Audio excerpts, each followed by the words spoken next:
Yeah, of course you're asking yourself what the fuck because you don't want to know what the truth is. Anyway, speaking of society becoming deeply unwell, here is our next president. Only 13 more days until he's officially the president, okay? Just so you understand. He delivered an incredible press conference at Mar-a-Lago this morning. Let me tell you, okay? He is oh boy, you are not ready. Or you're thinking like, oh, I'm ready. I've heard Trump say a bunch of crazy stuff. Let me tell you, you are not. He is, he's gearing up for some stuff, okay? You should keep a swear jar. Wait, what do you mean? Have I been cursing? I don't think I've been cursing. I've been pretty careful not to. I mean, that doesn't mean I'm never going to curse. I am going to curse. I'm going to curse. But not always. Very respected gentleman. And I'm thrilled to announce today I'll be back in that a the second. MAC will be investing at least $20 billion over a very short period of time into the United States, and they may go double or even somewhat more than double that amount of money. It's a great thing, and I believe he will say that he's doing it because of the fact that he was very inspired by the election. They wouldn't do it without that election. I can tell you a lot of people wouldn't. You saw last week where we have somebody who's going to go from $100 to $200 billion. And we have many other people, and we'll be bringing some of them out. Some of them like to do it somewhat more quietly, and some don't. And they feel so strongly about the country that they want to let people know about it.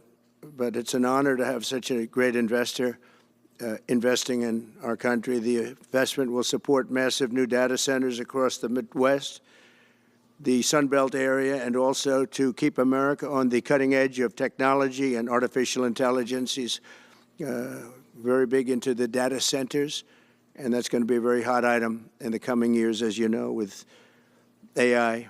In particular, the first phase of the project will be in Texas, Arizona, Oklahoma, Louisiana, Ohio, Illinois, Michigan, and Indiana, those places.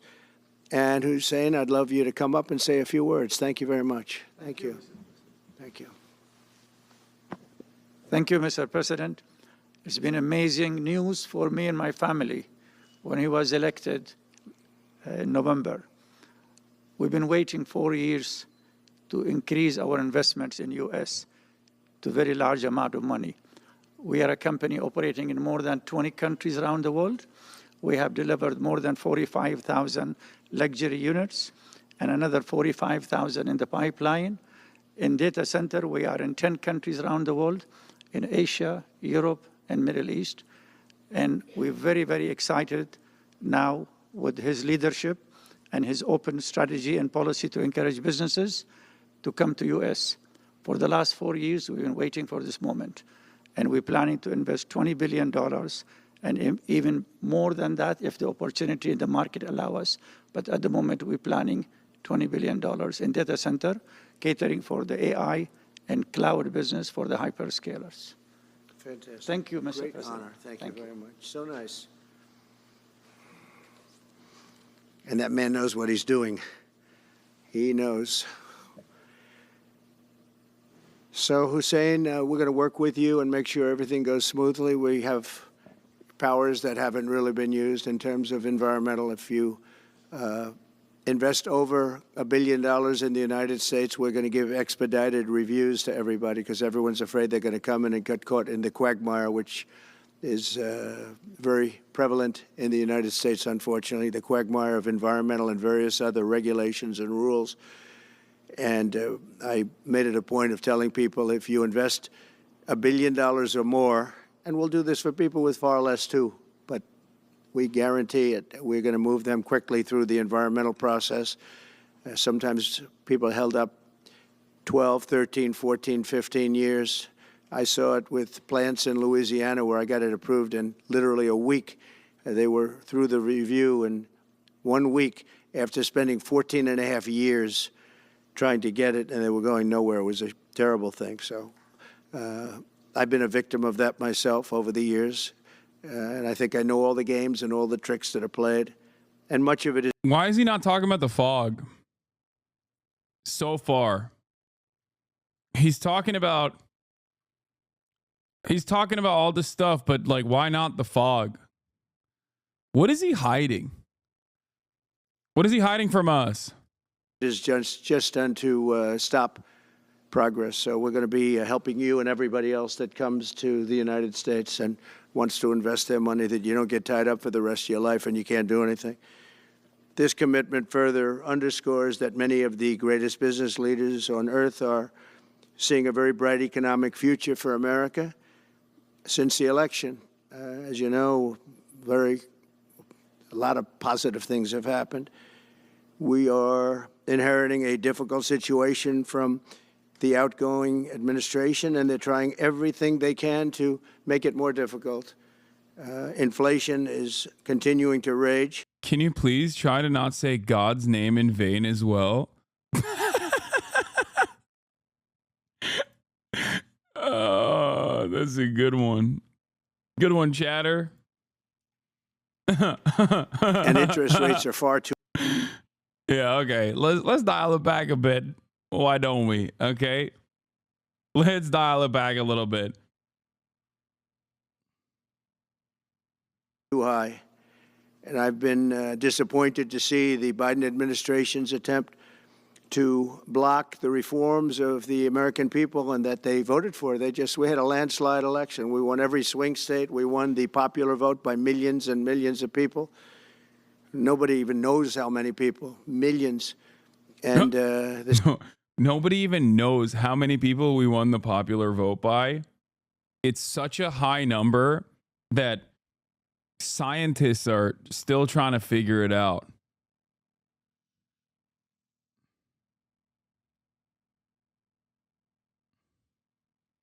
Nobody knows, though.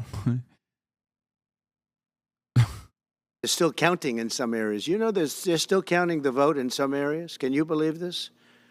What a place. What a horrible place. One of the things we're going to do is we've got to fix the election so that we get honest counts and they get done by 10 o'clock in the evening or something thereabouts. They have places where they're still counting votes. President Biden's actions yesterday on... He's going to fix it. There's no need to count it ever again. That's why I laugh when people are like, well, since Trump is going to be a lame duck president because he's a one-term president, and I'm always thinking to myself, are you sure about that? I thought we weren't going to have a need for elections any longer. You know what I'm saying? Like, it's a one and done type situation.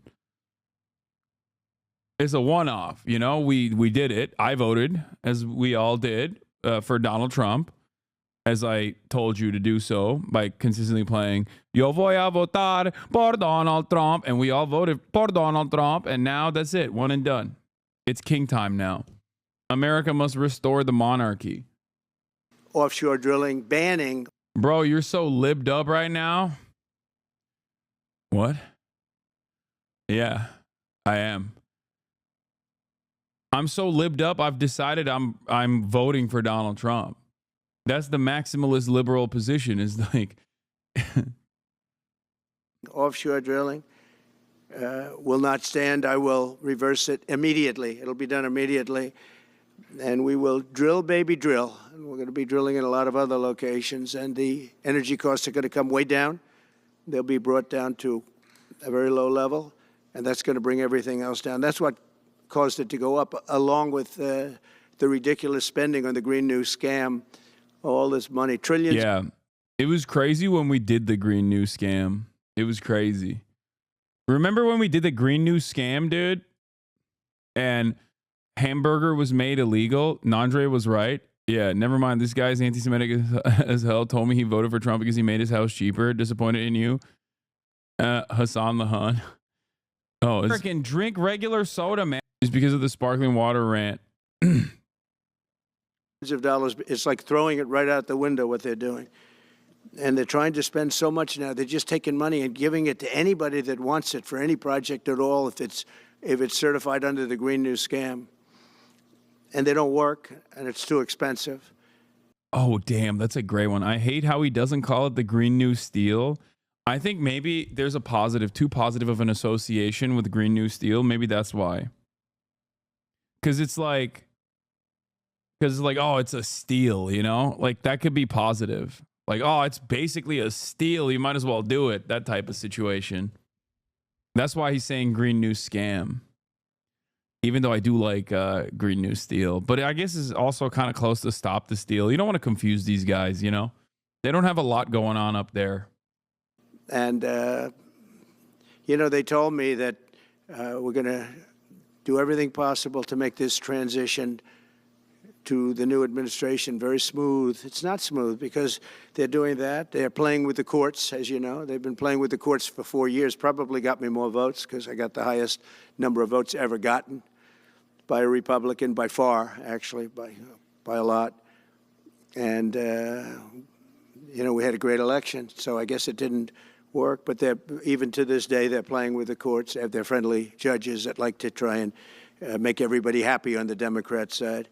It's called lawfare. It's called weaponization of justice, and it's happened at a level nobody's ever seen before. So many. It's true. I defeated deranged Jack Smith. He's a deranged individual. I guess he's on his way back to The Hague, and we won those cases. Those were the biggest ones, and the press made such a big deal out of him. But it's true. He was deranged. He was so deranged, dude. My goat. He won. Teflon Don. Nothing wrong. We did nothing wrong on anything, and the people saw that. You know, when they vote. When a Republican, it's not easy for a Republican. When the Republican wins the popular vote by millions and wins all 7 of the swing states, people said, well, he could win 4. We won all 7, and we won them by a lot. That tells you we won. That tells, and they've been watching this injustice. I call it the Injustice Department. What they've done is so bad. The whole world is got him.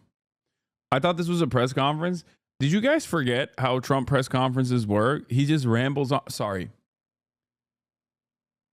Question started 3110 at 2358. He says he will change the name of Gulf of Mexico. Yeah, that was amazing. This is how it works, chatters. You forgot he weaves for an hour, okay? He talks about how he won the election by numbers no one has ever seen before. Okay? He's got quants. They're using the Hadron Collider to do computational processes no one's ever seen before to find numbers that do not exist in the textbooks to figure out what the margins of victory look like for me. That's right. Quants. We're using AI to try to figure out the tremendous victory. They still haven't been able to count it. Is so tremendous. Just watch that. And it took work, but it got me a lot of votes because when explained, I mean, we have a judge in New York who's a very crooked judge. I'm under a gag order. I can't even talk about aspects of the case that are the most vital aspects. I'm under a gag. Do you know that I'm the president-elect of the United States of America? I'm a former very successful president. We had the greatest economy in the history of our country. We had borders that were sealed and beautiful. Everything was good. We had no wars. We defeated ISIS. We had no wars. Now I'm going into a world that's burning with Russia and Ukraine, with... Mr. President, you said you defeated ISIS, and yet there was a ISIS-style attack on the first day of January. What's that about? Israel, you took a look at that attack on October 7th, the attack on Israel, with the horrible way they got out. Not the fact that they got out. I would have been out before them, but we would have been out of Afghanistan with dignity and strength as opposed to looking like a bunch of fools with 13 dead and many, many badly, horrifically injured. Nobody ever talks about them. No arms, no legs. Nobody ever talks about them. Oh, my God. Did Biden bring back ISIS? Oh, my God. Oh, my God. I figured it out. Brandon? Dark Brandon said, for my last trick, I'm bringing back ISIS. Oh my God, Yusuf al-Bidan, yeah. Outrageous, leaving. On his way back, he restored the Islamic Caliphate. I will undermine it. Billions of dollars of brand new military equipment that I bought in the hands of the Afghans and specifically the Taliban. It's the group. And we were doing very well. We would have been out. We would have been respected. I think it's one of the reasons it was so badly handled, that withdrawal, where people are jumping onto airplanes, falling off the sides of airplanes when they're 3,000 feet in the air. And nobody's ever seen anything like that, the worst. And because of that, I think Russia went and attacked Ukraine. When they saw that, they said, these guys are incompetent. They don't know what they're doing. But we know what we're doing now. And that's going to all end. And we have a great military. I defeated ISIS. As you know, we're in no wars. I just finished a couple. And we got also our soldiers guarding Syria and Turkey. We're in the middle. We had 5,000 soldiers there. Would have been gobbled up with two armies. We had one army, 300,000. We had another one, 500,000 or 600,000, getting ready. We had 5,000 people in the middle. I said to a general, how do 5,000 people do in that case? And the general just looked at me and said, not well, sir, not well. And I took him out. And you know what happened? Nothing. I got criticized. I saved 5,000 lives, actually. And we did a great job, and we're going to do an even better job, because now we have a tremendous amount of experience. We have people that I can rely on. But the 625 million acres, people can't realize, it's like the whole ocean. Take an acre. You know, an acre, you have a house on a half an acre, or a quarter of an acre, or an acre. If you have an acre, you have a big deal. Now you multiply that by 625 million acres. It's like, feels like the whole ocean. And that's our strength, you know. People can say we manufacture, we don't manufacture. The thing we have oil and gas more than anybody in the world. And we're going to have more of it, too. But they took away 625 million acres of offshore drilling. Nobody else does that. And they think they have it, but we'll put it back. I'm going to put it back on day one. I'm going to have it revoked on day one. We'll go immediately if we need to. I don't think we should have to go to the courts. But if we do have to go to the courts, you know, they try to be sneaky. They go in and they sign. Remember, this is a man that said he wants the transition to be smooth. Well, you don't do the kind of things. You don't have a judge working real hard to try and embarrass you. Because I did nothing wrong. By the way, I did nothing, absolutely nothing. What do you mean? First of all, I don't think Brandon has any control over anything. He barely has control over his own bowels, okay? Let alone like district court judges and the way that they're operating currently. That's number one. Number two, virtually every part of the legal battles that Donald Trump withstood and won, they're all packing it up. They're all packing it up. They're all like, yeah, my bad. Actually, we were wrong.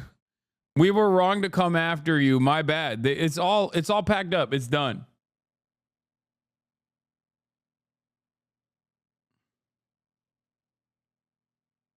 So, what is he still complaining about? Nothing wrong. If I did something wrong, I wouldn't be standing here right now, because I've won all these cases. Nobody's ever won so many cases as I have against the Justice Department. I mean, Jack Smith had cases all over the place. Yeah, also, this is a good point as well. Dude, I hate liberals so much. They go on and on about how they certified the election for him perfectly and how they followed the rules perfectly, expecting Republicans to acknowledge them. And here Trump is still saying that they're being corrupt. These losers will never learn. 100%. 100%. Like, liberals have been doing victory laps about how good they are. How good they are at certifying elections. Meanwhile, Trump is still over here being like, they're coming after me. We have to kill them. We have to kill all of them dead. I will put them in the machine. I will put them in the contraption. I will harm them. As people were being subpoenaed, lives were being ruined. They were spending everything they had, money. We were helping them out. We had to. They were subpoenaing people that had no idea what they were even talking about. That's a sick group of people. And it was all to influence the election. It was all a fight against a political opponent. We've never had that in this country. We have had that in certain countries. We've had that in third-tier countries. We've had that in banana republics, but we've never had that in a place like the United States. I don't even know if it's been on a small level. I'm sure it has been on a small level, but this was the largest level ever. They brought this moron out of The Hague. He's a mean guy. He's a mean, nasty guy. His picture was perfect, because you look at his picture, you say, that's a bad guy with his robe, his purple robe. And he executes people. He shouldn't be allowed to execute people, because he'll execute everybody. He's a nut job. But we won all of those cases with him. And, I mean, I don't know the judge in Florida, but we had a brilliant judge in Florida that saw right through it. Wait, what do you mean? That was your judge. Yeah. Yeah. Brilliant judge in Florida. Because she's defending me. We won the case. She was a brilliant judge with great courage. You know, the left as we call them, the radical left, they have a way, they play the ref, and they play it very hard. They play the. I appointed her into her position, and she has been playing ball. So, of course, she is brilliant. Best judge of all time. Ref. They go and say horrible things about judges and prosecutors. And some judges and prosecutors say, look, the only way I'm going to get these people off my back is to give victory to them. They're playing the ref. I think it's illegal what they do. It's almost like talking. It's worse than talking to a judge. But the judge in Florida, Judge Cannon, was brilliant and tough, and she didn't stand for it. And I don't know her. I don't even know. What is her name? Cannon? I guess it's Cannon. I just said it. I don't know. I don't know her name. And never met her until the case, and I don't believe I said even one word to her. But she was very, very strong and very, very brilliant. And her opinion was so brilliant that they dropped their opinion. Hello? How's it going? Today I'm building a moat around my house to combat wildfires. And just to get off the subject, because I couldn't believe it when I heard it yesterday, I couldn't believe the size of it. I mean, you put down a map and put this up, it's just massive. And remember that that's worth probably, I mean, I've had estimates, $40 to $50 trillion. That's more than our national debt. Essentially, he's thrown it away. He's thrown it away. He's taken $50 trillion. So if we owe $35 trillion, he's taken $50 trillion of value and thrown it right out the window. We can't do that. Nobody can do that. One other thing he did yesterday, which was in many ways worse, it's hard to believe it can be worse. He wants all gas heaters out of your homes and apartments. He wants them to be replaced by essentially electric heaters. I don't know what it is with electric. This guy loves electric. We're going to be ending the electric car mandate quickly, by the way. This guy loves electric. And we don't have enough electricity. And then we have AI where we need more. And he wants everybody to have an electric heater instead of a gas heater. He's like, yeah, we got to use the electricity.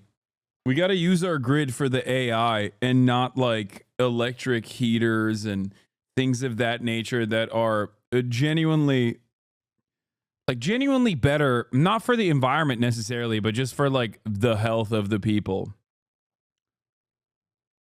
We are going to make sure that people are getting carbon monoxide poisoning. I do not care. We are going to... How else will they vote for me? Unless they have... unless they're introduced to these toxic fumes at an early age and then maybe have cancer down the line. How else? How else will we make sure that our beautiful industry of healthcare continues contributing to the GDP? Gas heater is much less expensive. The heat is much better. It's a much better heat. As the expression goes, you don't itch. Does anybody have a heater where you go and you're scratching? And that's what they want you to have. They don't want you to have gas where you don't have the problems of the electric. And what? The source is plentiful. They're much cheaper to operate. They're much better. They work much better. They look much better. 60% of homes and apartments have gas heaters. He wants them all removed quickly. These people are crazy. There's something wrong with them. There's something wrong with them.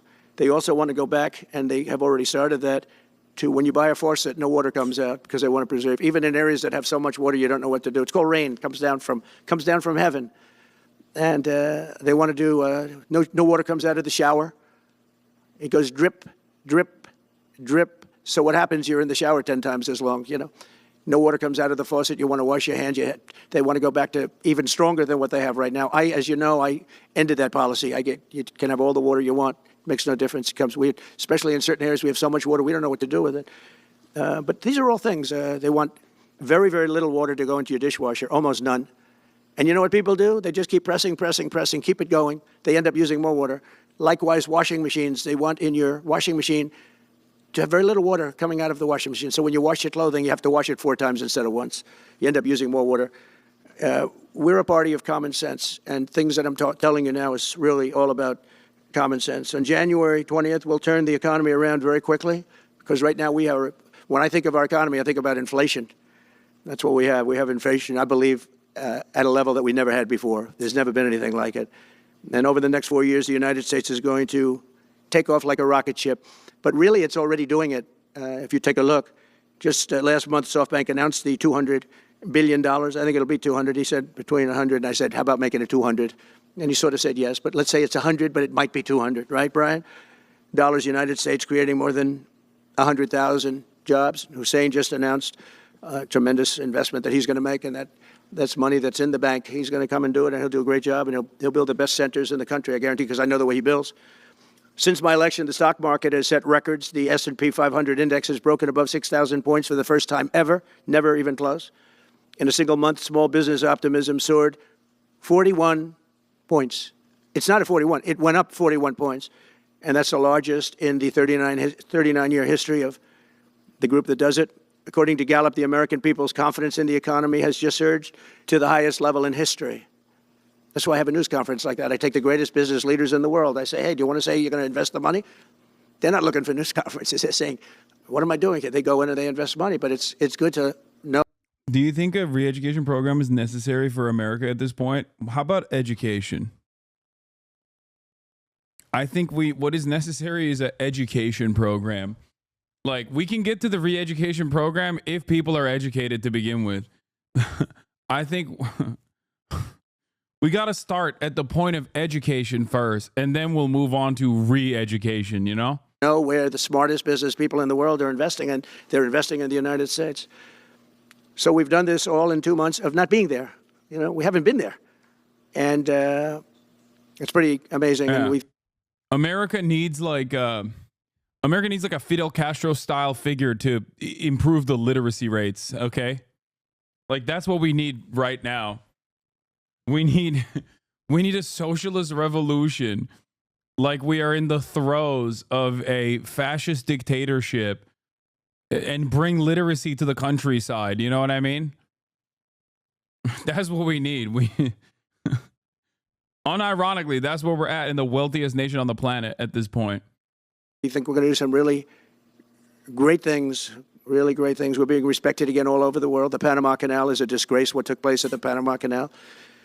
Jimmy Carter gave it to them for $1, and they were supposed to treat us well. I thought it was a terrible thing to do. You know, it's the most expensive structure ever built in the history of our country, relatively. What? It would be the equivalent of substantially over $1 trillion today. We lost 38,000 people. Think of it, 38,000 people, they died from malaria, mosquitoes. They were unable to stop the mosquitoes. They paid people 5 times more to take the job. Many of those people died. We gave it away for $1. But the deal was that, you know, they have to treat us fairly. They don't treat us fairly. They charge more for our ships than they charge for ships of other countries. They charge more for... He wants to take the Panama Canal. He wants to seize it. He wants to take the Panama Canal. He wants to take Greenland. And he also wants to bomb Mexico. And he wants to annex through economic warfare, he said.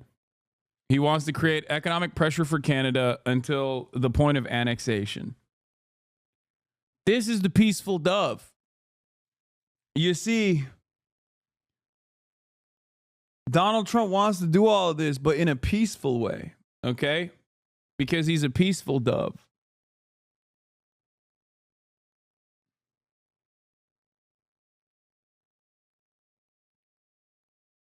for our Navy than they charge for navies of other countries.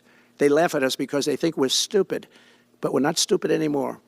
So the Panama Canal is under discussion with them right now. They violated every aspect of the agreement, and they morally violated it also.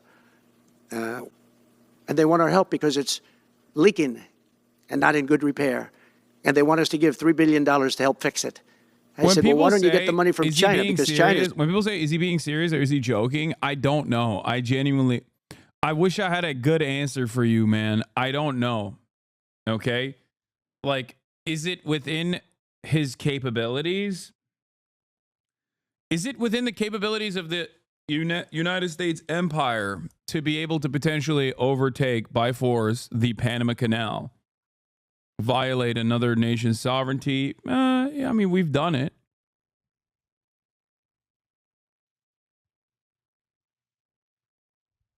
I don't know.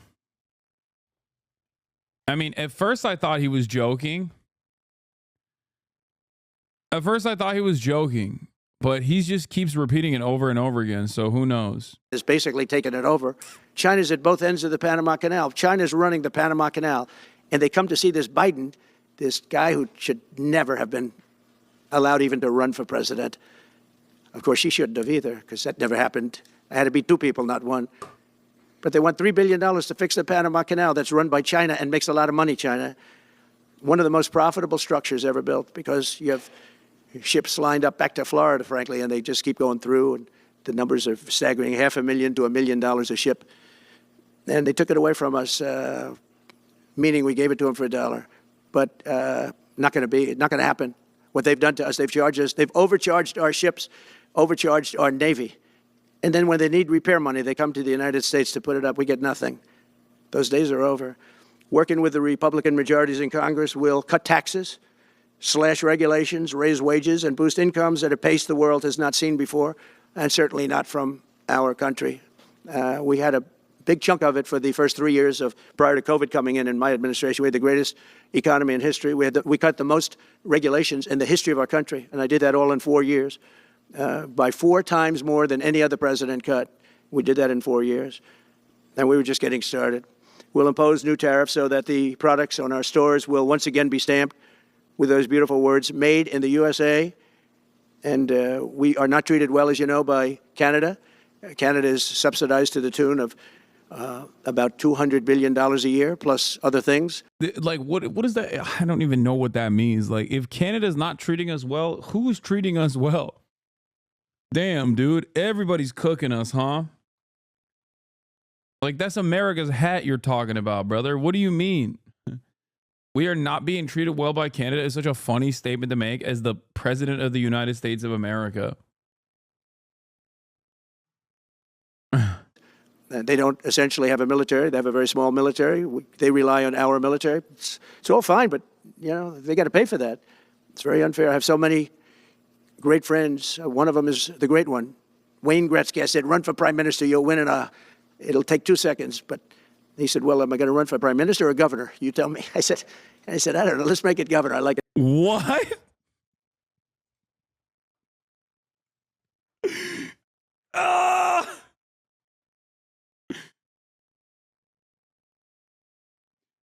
He's saying get Wayne Gretzky to be the governor of Canada and Canada to be a state. God damn. Yeah, he invited Wayne to Mar-a-Lago and told him to run for governor.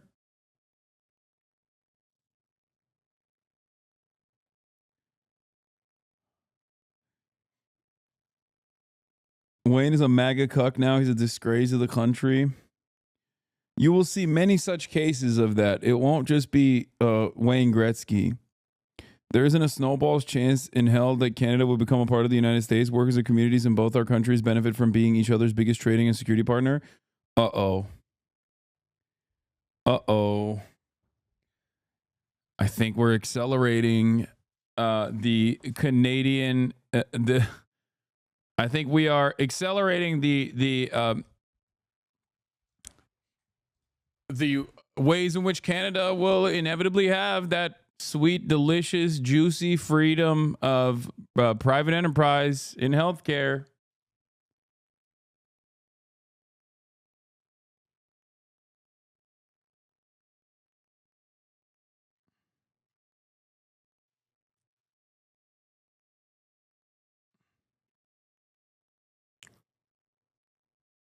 Especially when you got disgraced, now resigned 23rd Prime Minister of Canada, Justin Trudeau, saying this will never happen. Well, it seems like it's definitely going to happen. That's a lock now. Get better.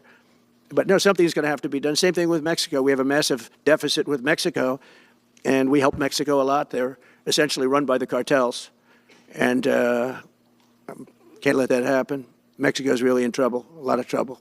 Very dangerous place. And we're going to be announcing at a future date pretty soon. We're going to change because we do most of the work there, and it's ours. What is this? Trump supporter featured in Truth Social videos convicted drug offender.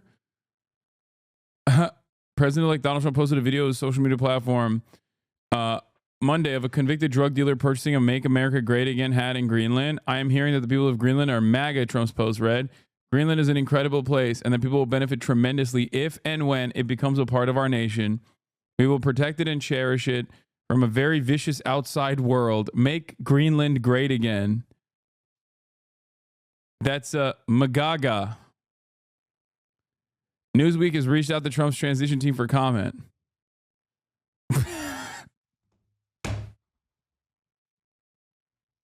Of course he looks like that.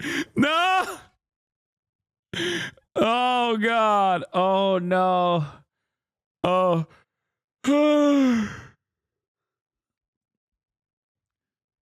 Oh my God. Oh, no way.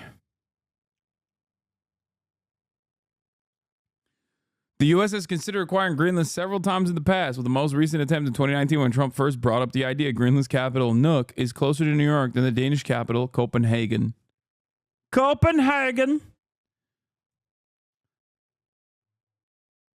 Donald Trump speaks at Mar-a-Lago, Florida in January 2024. Timmy Zeeb is, in a video posted by Truth Social, is a drug dealer in Greenland. He was sentenced to 4 years in prison in one of the country's largest cannabis cases. I mean, yeah, who cares? He sells.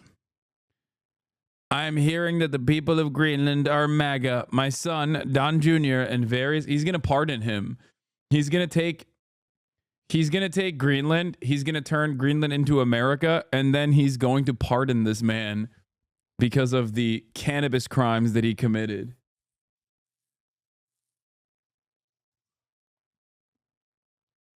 Wait, let's see. I want to watch the video.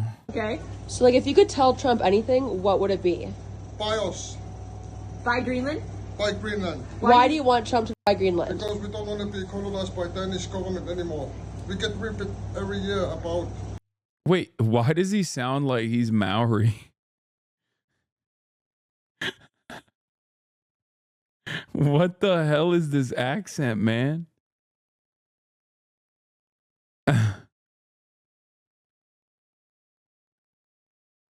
We don't want it, miss. We don't want it. We don't want to be colonized by. We don't want to be colonized by Copenhagen no more, miss. What the hell? Also, what's up with this universality of hogs? Like, why does he look like 4G Auto Blow? Like, why do they always have this painted on beard? 4G Auto Snow Blow? Yo, what the hell, dude? The universality of hogs, man. They're turning into the same person.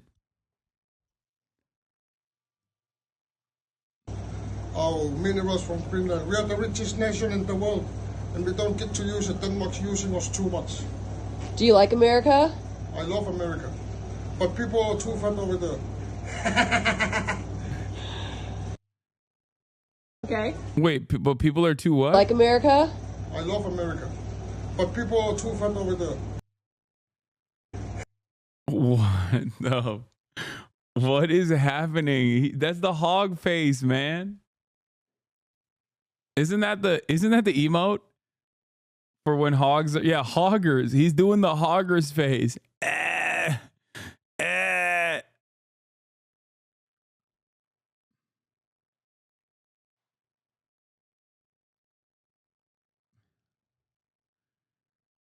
That Arcteryx is fighting for his life. I didn't even know they made it hog size like that. Have you ever seen this insane lib hopium Trudeau tweet? Yeah, I have. Justin Trudeau can become president of the United States in 2028 if Canada becomes the 51st state in America. I know. It's fantastic. Yeah. He should come here to mess up our country too. We're going to be changing sort of the opposite of Biden, where he's closing everything up, essentially getting rid of $50 to $60 trillion worth of assets. We're going to be changing the name of the Gulf of Mexico. Donald Trump talked to Greenlandic people via phone.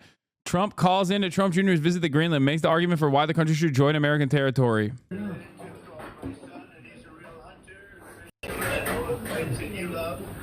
and I thought it'd be great to go up there with his two very talented friends and the other group, a lot of other people. So I just want to say that it's a very special place. It needs security for itself, but it also needs security very much for the world. The location really, you see the people and the ships sailing around, and they're not the right ships, and they're not the ships you want to know about. So we need security. Yeah, they're not the ships you want to know about. Our country needs it, and the whole world needs it. Yes. Oh damn! One of them got real hype, dude. Strategically located. Yeah. So it's really imperative. You are right. You guys like that, right? Yeah, clap now. Come on. Wait, Charlie Kirk is there too? What is happening?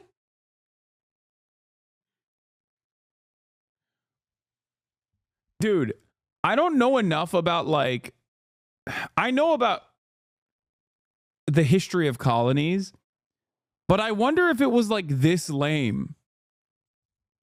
Like even back in the day where they were just like doing whatever the medieval equivalent of this is.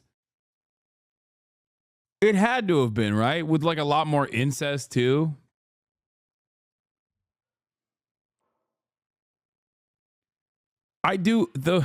The older I get, the more I realize time is indeed a flat circle, where the more I see people just like analyze things that are happening around them and assume that this is some kind of like heaven sent plague or whatever, and not something that is scientifically traceable. Even with readily available information beyond our phones that are so endlessly accessible, people still choose to not see that at all and assume that it's like some kind of divine intervention. If they're doing that, if they think fog is nanomachines, okay, which is no different than looking at the burning ball up in the sky and thinking that is God and magic, then yeah, this has got to be the same exact thing that was happening back in the day, you know?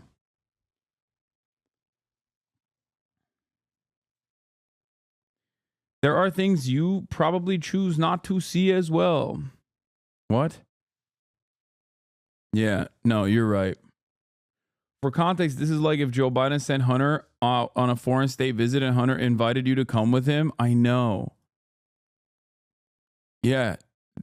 Imagine in an alternate universe, Joe Biden is like, "Hey, look alive, Jack. We're taking over the Panama Canal," and then he sends Hunter down there, and I'm with Hunter.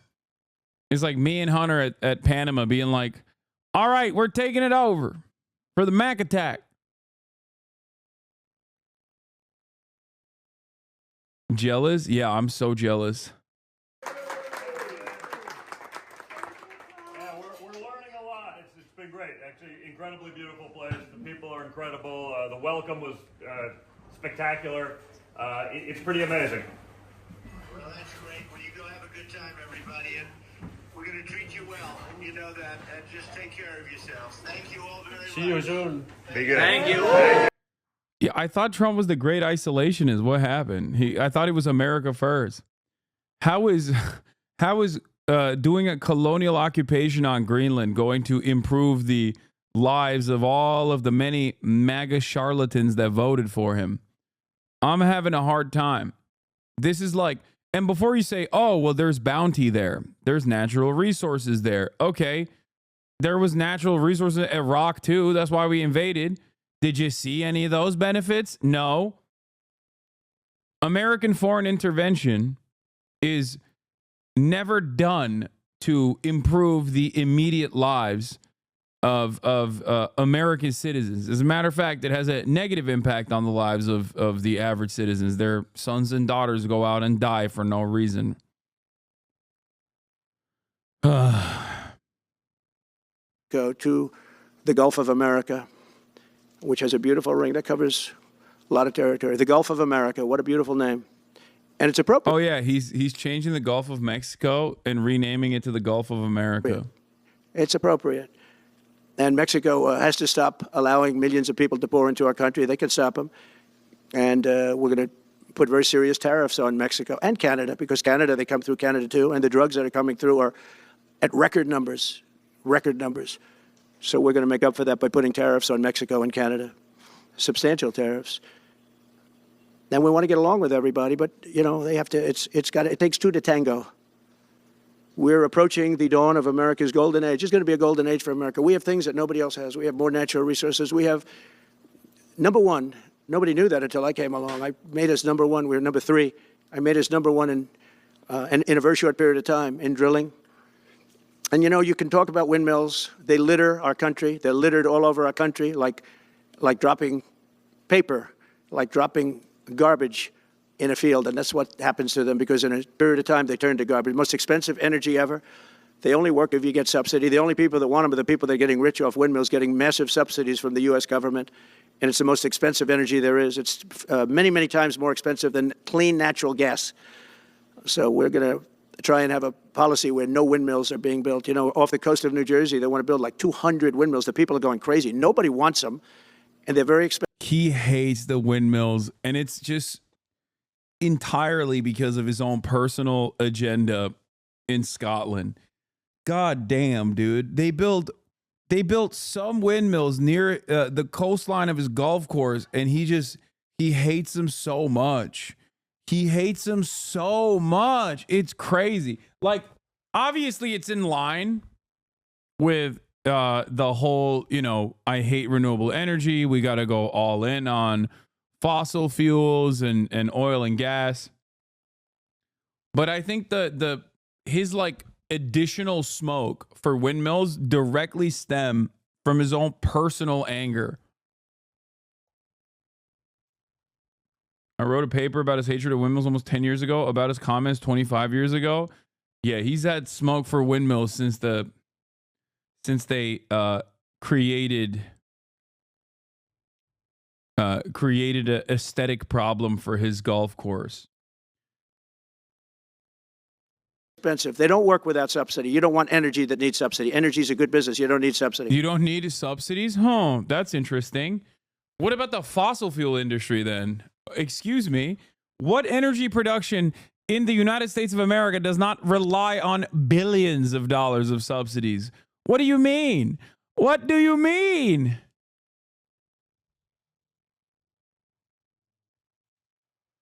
Oh my God. There is nothing. There is nothing. There's no major industry in this country that doesn't require a tremendous amount of subsidies. How much are the subsidies for fossil fuel in 2024?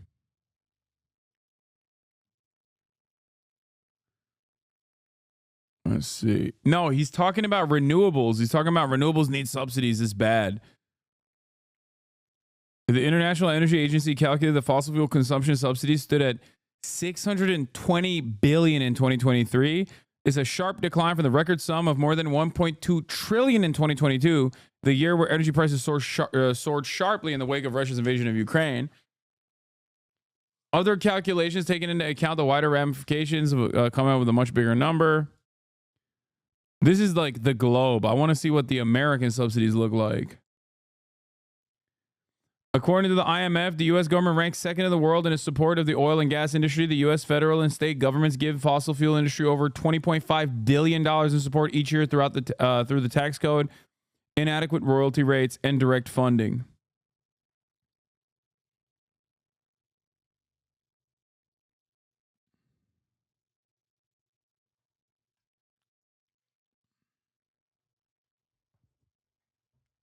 So y'all are paying higher energy prices while those guys got more of your taxes? I mean, America doesn't pay that high in energy prices.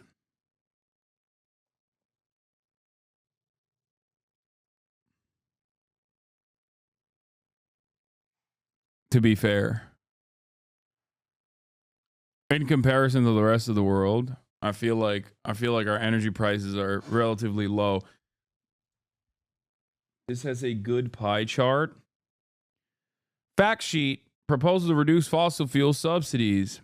Fossil fuel tax breaks eliminated by the proposed fiscal year 2024 budget. A grand total of $96.9 billion, $97 billion. What? Reform taxation of foreign fossil fuel income is at $66 billion. Repeal expend. No, that's like.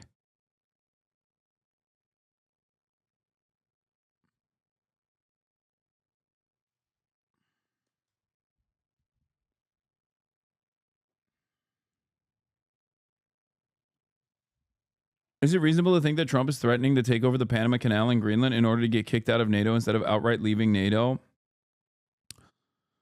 Okay. A lot of people are terrified of Donald Trump leaving NATO and were when he was president, and he didn't do it last time. And I don't think he's going to do it this time either. He'll extract more money from other NATO countries for the security partnership. It's basically NATO is a protection racket that benefits the United States of America. We are NATO. Without NATO, we do not have control over the entire globe. Okay. I'm pretty sure no matter how stupid Donald Trump is, he still understands that reality. And given his track record of backing down from certain things, whenever he gets like a tremendous amount of criticism, or backing away from certain initiatives when it actually harms the bottom line of his big donors, Donald Trump was never actually going to go against NATO. NATO is profoundly important for the military-industrial complex, and Donald Trump understands how important that is. It's also very important for continued American imperialism around the globe. But when you build these massive towers, I mean, they're 25 stories tall, 40 stories. They have 170 stories tall. The blades, they take 3 ships to ship them. It's crazy. They're dangerous. You see what's happening up in... What are the benefits of being subscribed to you? You can avoid ads at the top of the hour, even though I don't run them anymore. But you can act like you're avoiding them. You can send me links. You can use the emotes all around the website.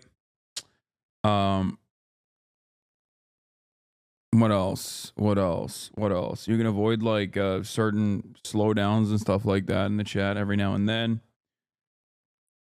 You can get subscriber access on the Discord as well. And you get to support the stream, the broadcast. This is the number one revenue stream for the broadcast. This is the only revenue stream for the Hasanabi broadcast, really. That's it. Israel spends 5% and is in a constant state of war. Russia spends 6% while at war with Ukraine being supplied by NATO. 5% spending would basically mean war with Russia, or it is, again, a stupid negotiation tactic for a ridiculously high starting bid. May Poontang, thank you for the 10 tier 1 gifted subs, allowing 10 people to no longer see the ads, even though everyone can no longer see the ads. Yeah. All right, let's continue. The Massachusetts area with the whales. So does your merch fund your crippling gambling addiction? My crippling gambling addiction. Yes, famously. No, the merch margins are rather non-existent. Where they had 2 whales wash ashore in, I think, a 17-year period, and now they had 14 this season. The windmills are driving the whales crazy, obviously. And not trying to overtly gas you up, but I hope people understand how much money you don't get because you don't run ads. The ad programs are how most people, even big streamers, make most of their revenue on stream. Yes, 100%.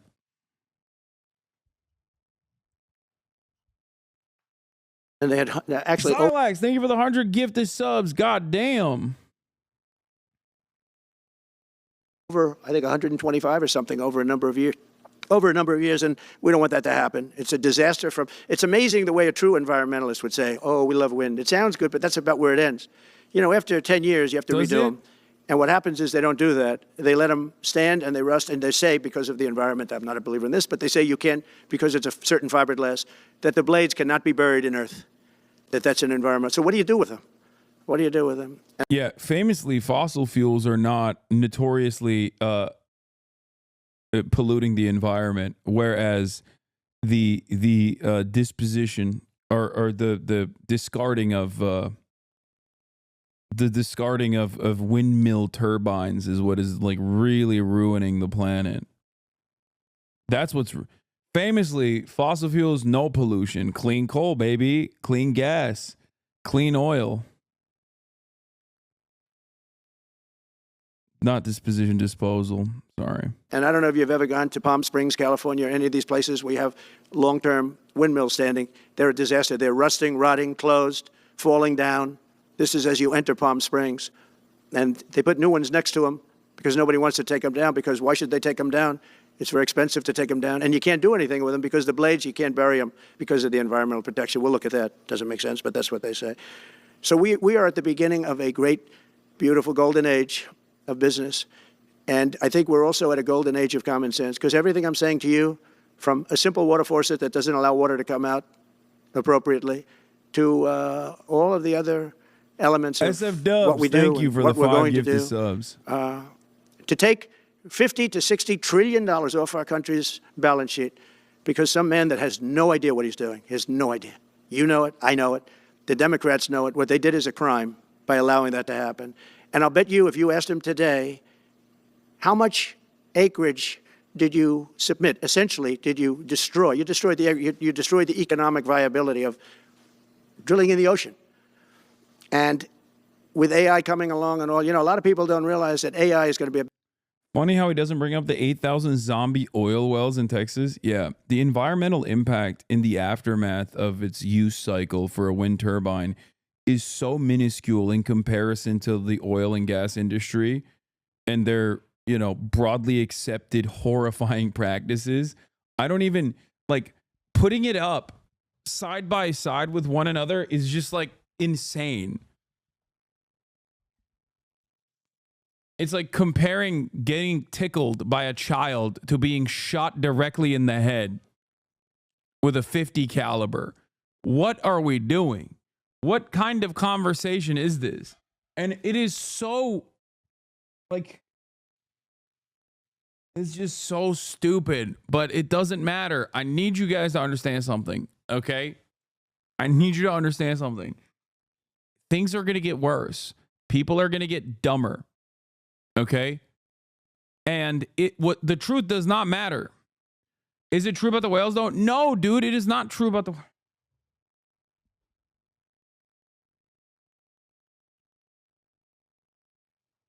Scientists have found zero link between the mass die-off of whales and the wind turbines.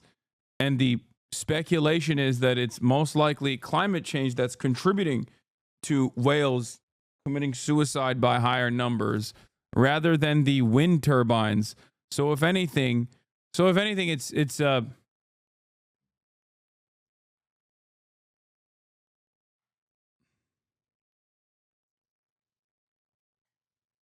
yeah, if you worry about the whales, you should worry about the sonar instead.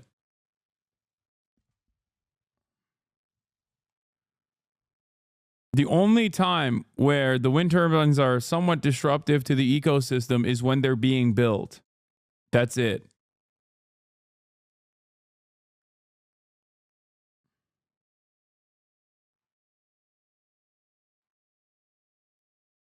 a big thing, but you'll need double the electricity at least that we have right now. So right now we produce electricity for many, many different things. AI is a very big deal in terms of the future. China is already building electric facilities, big, bold electric facilities. And you know how they're being fired up? With coal. They're being fired up with coal. And we're going to build bigger and better ones. People like Hussein that are doing the same thing as he is. I'll bet they don't do it as well because I know how he does it, but they're doing a lot of things. The problem is they can't get their permits because I say build the plant with the building. So with the structure, build the plant, because if you go into grid, the grids are old. So they said, that's a great idea. In other words, build your electric facility alongside of your plant. And you could have extra output if you want, because once you build it, you can make it larger pretty inexpensively. You could have extra output, which you'll sell to the public, but build it with the plant, and people are loving that idea. So we're going to have a lot of fun making America great again, and it's going to happen, I think, very, very quickly. It's already happened. So I would say this, and this has been pretty openly reported by the news. There's never been anything like what's happened in the list since we won the election, a couple of months since we won the election. The whole perception of the whole world is different. People from other countries have called me. They said, thank you, thank you. The perception of the whole world is different. We're going to have to settle some big problems that are going on right now. We're going to have to settle up with Russia, Ukraine. That's a disaster. I look at numbers every week, the number of people being killed in that war. People don't know, mostly soldiers now. But the towns have been obliterated. This was a Biden fiasco that that should have never happened. If we had a real president, if we had a president that knew what he was doing, Russia would have never, ever gone in. But they did go in, and we have a mess. The cities are all blown up. The people have largely left. And the soldiers are killing each other at levels that haven't been seen since the Second World War. So we'll have to get that one straightened out, too. That's a tough one. Much tougher than it would have been before it started, I can tell you that. A deal could have been made just by an average deal maker. Deal could have been made on that. So thank you all for coming. We'll take a couple of questions. Yeah. Go ahead, please. President, thank you. I wanted to touch on the world on fire that you mentioned, but let's start, if we could, with your references to Greenland and the Panama Canal, so forth. Can you assure the world that as you try to get control of these areas, you are not going to use military or economic coercion? No. And can you tell us a little bit about what your plan is? Are you going to negotiate a new treaty? Are you going to ask the Canadians to hold a vote? What is the strategy? Yeah, I can't assure you. You're talking about Panama and Greenland. No, I can't assure you on either of those two. But I can say this. We need them for economic security. The Panama Canal was built for our military. I'm not going to commit to that now. It might be that you'll have to do something. Look, the Panama Canal is vital to our country. It's being operated by China. China. And we gave the Panama Canal to Panama. We didn't give it to China. And they've abused it. They've abused that gift. It should have never been made, by the way. Giving the Panama Canal is why Jimmy Carter lost the election, in my opinion, more so maybe than the hostages. The hostages were a big deal. But if you remember, and nobody wants to talk about the Panama. I think that Donald Trump is not exactly a student of history. Okay. And I think the only reason why he knows about the Jimmy Carter situation is because he did the thing with Netanyahu, a similar thing with Netanyahu. That's what I think.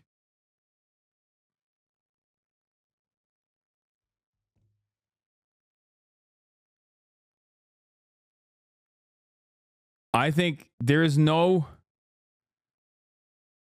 other reason for this man to know anything about Jimmy Carter, okay? Bold of you to assume he's a student of anything. I mean, I'm saying he's not. The only thing he's a student of is he's a student of the streets, okay? The school of hard knocks, where he got an A+, baby. That's right. The art of the deal, more like art of the steal.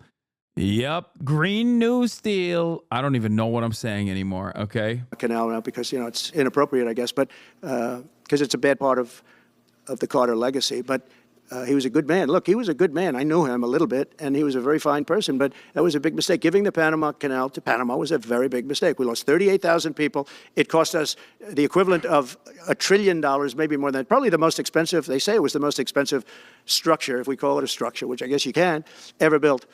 And giving that away was a horrible thing. And I believe that's why Jimmy Carter lost the election, even more so than the hostages. Those two things. If I could follow up on Ukraine and Iran, the two negotiations you'll be heading into. On Ukraine, you said considering military force to acquire Panama. Wait, what? Trump invites us to reimagine our communities and to see national borders as artificially drawn lines. Oh my God, is he about to hit the Giannis Varoufakis line?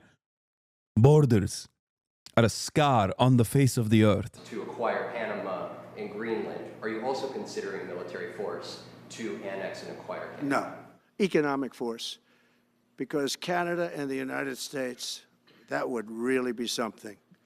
You get rid of that artificially drawn line, and you take a look at what that looks like, and it would also be much better for national security. Don't forget, we basically protect Canada.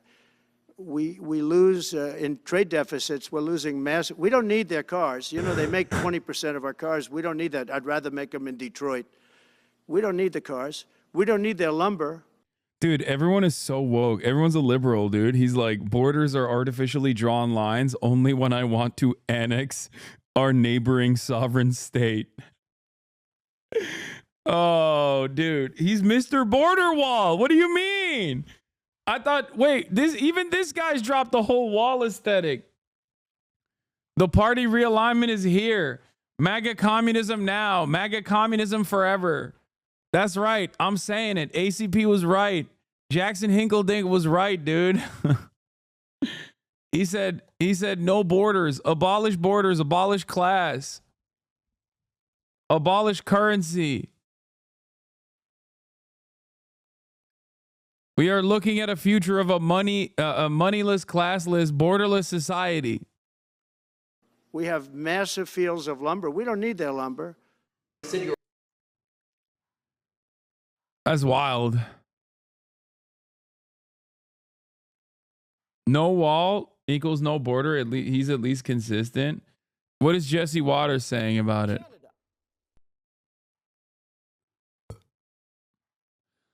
The thing is, like, they're all memeing about it, but I don't know if they're memeing. Canada. At first I wanted it, and I tried to divide it into 2 states. And then I realized we'd be adding Montana, basically, for the Republicans, and electorally like a Texas for the Democrats. And I don't like that. But the fact that they don't want us to take them over makes me want to invade. I want to quench my imperialist thirst.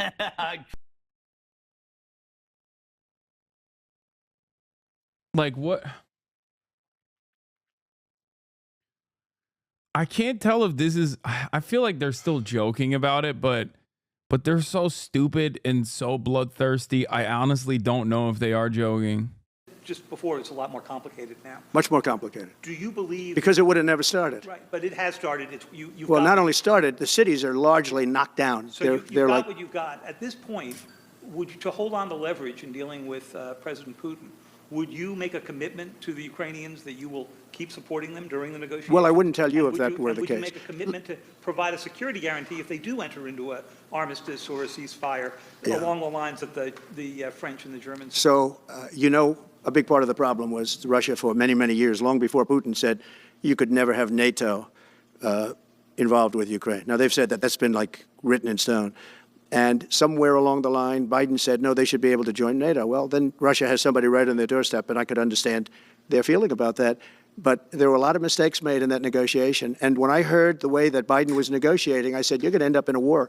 And it turned out to be a very bad war. And it could escalate. That war could escalate to be much worse than it is right now. They can never join NATO. Well, my view is that it was always understood. In fact, I believe that they had a deal, and then Biden broke it. They had a deal, which would have been a satisfactory deal to Ukraine and everybody else, but that Biden said, no, you have to be able to join NATO. And that's always been, and nobody knows more about NATO than I. Years ago when I first started this, I didn't know too much about NATO, but I got it right anyway. I said, they're taking advantage. I'm the one that got, and the Secretary General was here, as you know, 2 weeks ago, saying that if it weren't for me, NATO wouldn't even exist right now, because I raised from countries that weren't paying their bills. At that time, 28 countries, 20 of them were not paying their bills, 21 to be exact. They weren't paying, or they were paying a very small portion. And I raised over $680 billion, that was the number he gave, by saying, if you don't pay, we're not going to protect you. And as soon as I said that, the money came pouring in. But Obama could have said it. Other people could have said it. Bush could have said it. Nobody said it but me. I took a lot of heat. They said, oh, that's a threatening statement. Well, they weren't paying their bills. I said, we're not going to protect you if you're not paying the bills. So in a true sense, I saved NATO, but NATO's taken advantage of us. And one of the problems that I have, and I've said it openly, I said it to President Zelensky, Europe is in for a tiny fraction of the money that we're in. Now, whether you like that situation or not, Europe is much more affected than the United States. We have a thing called the ocean in between us, right? Why are we in for billions and billions of dollars more money than Europe? And they're a similar size, a little smaller, but they're a similar size economy as the United States when you add them up. And yet Europe is in for a small fraction of the number the United States is in. Now, Biden could have called them up during the term. That's what I did. I said, you have to pay your bills. And they all, one stood up. I won't say who, you'll probably have it, because the papers, the media hated to report on it. But a prime minister stood up from a country, a famous meeting of 28 nations with no press, no anybody in the room. He stood up, he says, does that mean if we don't pay our bill, and at that point it was 2%, it should be 5%. It should be 5%, not 2%. But at that point it was 2%, but many people didn't pay. Some people didn't pay anything. But many people were way, including Germany. Germany was at less than 1%. You're going to press for 5%? Well, I think NATO should have 5%, yeah. Well, you can't do it at 2%. I mean, at 2%, every country, if you're going to have a country in a regular military, you're at 4%. I think they should be, they're in dangerous territory. I think it should be, they can all afford it, but they should be at 5%, not 2%. I'm the one that got them to pay 2%. But a gentleman stood up, a prime minister stood up, and he said to me, sir, could I ask you a question? You're saying we have to pay our bills. If we don't pay our bills, will the United States protect us from Russia? I said, if you don't pay, you mean you're delinquent? He said, yes. He said, if you're delinquent, we will not protect you. I took a lot of heat. I think out of all the stuff he's saying, the one that he wants the most, bro, I don't know. I genuinely don't know. It's hard to figure out what they're memeing about and what they're being serious about and what they will actually genuinely attempt to do. Like, there, you got Greenland on the one side, you got the Panama Canal on the other, and you got Canada. And I truly don't know.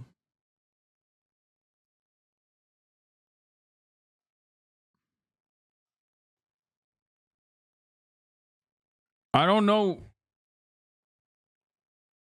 Then, of course, they're talking about the whole situation with, NATO. At least it's not the immigrants anymore. Dog, what are you talking about? He said he's going to deport 17 million people. Like, he said that's day one. They've already moved. That I do believe they will take initiatives against. Like, that I think they're going to move on with. I just don't know, out of the foreign policy side, governments and the tightly wound international cooperative agreements and all these other countries and their own personal interests and whatnot could play a role in undermining some of these goals, right? That's just the way I see it, but I don't know. Although it was somewhat closed door, I took a lot of heat from the media. And you know what happened? The money started pouring in. That's why NATO has money. And the Secretary General said it was the most incredible thing he had ever seen in a negotiation. Now, if I would have said, yes, we will, nobody would have paid. If I would have loved to say, yes, we'll protect you even if you don't pay. But that's not the way life works. Mr. President, two questions related to each other. First, you said on your first day of office you're going to pardon January 6th defendants. Are you planning to pardon those who were charged with violent offenses? Well, we're looking at it, and we have other people in there. And as you see, I guess 24 or 28 people came now from the FBI. That came out very quietly. Nobody reported it, but they had so people. We're kicking out immigrants, but also taking Canada and Greenland. I mean, the Canada one is the silliest one, I think, out of everything that he's stating. But, like... The Canada one is the annexation of Canada is the stupidest one that he's mentioning out of everything that he's talking about. Like, but Panama Canal having like some kind of security cooperation over the Panama Canal, that I can see. Having American military bases on Greenland, and a security cooperation over Greenland, that I can see. Notice how he doesn't talk about annexing Mexico. That's because he wants to put all the immigrants there. And then he wants to bomb Mexico. So that's what we're doing with Mexico. We're going to push all the immigrants there and then we're going to bomb it. Because we're fighting the cartels. In some form related to the FBI. They had 4 or 5 people that were strongly related to the FBI. We have to find out about that. We have to find out about Hezbollah. We have to find out about who exactly was in that whole thing, because people that did some bad things were not prosecuted. I see it all the time, and you see it too. People that were doing some bad things weren't prosecuted, and people that didn't even walk into the building are in jail right now. So we'll be looking at the whole thing, but I'll be making major pardons. Yes, please. Please. On Jack Smith's report. Good afternoon, Mr. President. It's good to see you again. 2 questions about Syria and the ongoing war in Gaza. About Syria, the Pentagon disclosed last month the U.S. has some 2,000 troops in Syria. That's almost double the number initially we were told of 900. Will you keep that troop capacity the same upon taking Well, I won't tell you that because that's part of a military strategy, but I will say it was Turkey. Turkey's been after that country in different names and different forms and shapes for 2,000 years. Those people that went in are from Turkey. And President Erdogan is a friend of mine. He's a guy I like, respect. I think he respects me also. He's the one that didn't go after certain people after I requested that he not. You know who I'm talking about, the Kurds. I don't know how long that's going to, because they're natural enemies. They hate each other. But he didn't do that yet. And he didn't do it in the past also. He started, and I said, please don't do that, and he didn't do it. So, but if you look at what happened with Syria, Russia was weakened. Bro said natural enemies like they're Pokemon, dude. Yeah. As a Turk, the Kurd is my natural enemy. Since I'm a Pokemon, and I see a Kurd, and I think, and then the Pokemon fight music starts. Bum, bum, bum, bum, bum, bum. Brr, brr, brr, brr, brr, brr, brr. Oh no, it's a curd type. It's a curd type Pokemon. That is my natural enemy. Meanwhile, we got the Greeks right there. How are you going to discount the real natural enemy of the Turk?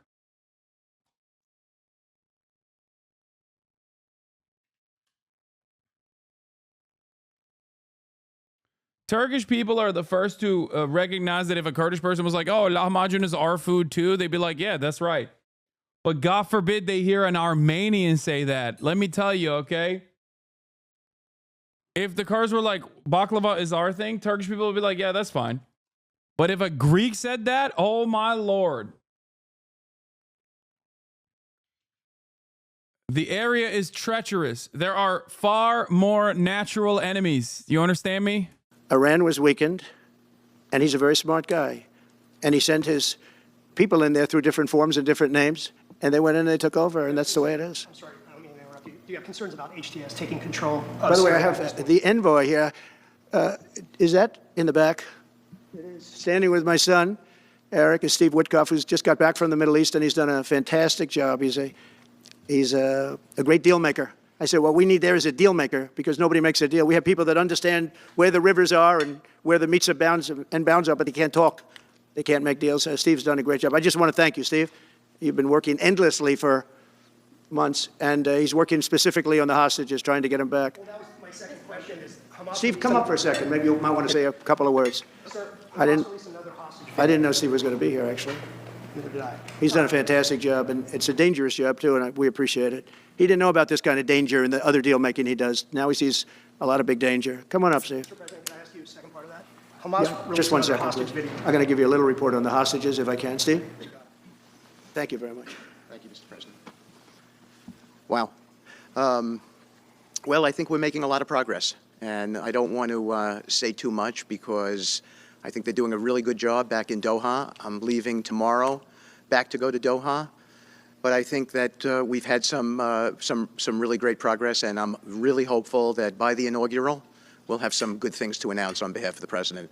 I actually believe that we're working in tandem in a really good way, but it's the President, his reputation, the things that he has said that are driving this negotiation. And You know this motherfucker got the job because he has a Mar-a-Lago membership, okay? I'm sorry. This is the most... I don't know anything about this dude. I don't know nothing about his background. This is the most Mar-a-Lago dentist guy I've ever seen, okay? Looking like a fish out of water. Like, yeah, that's right.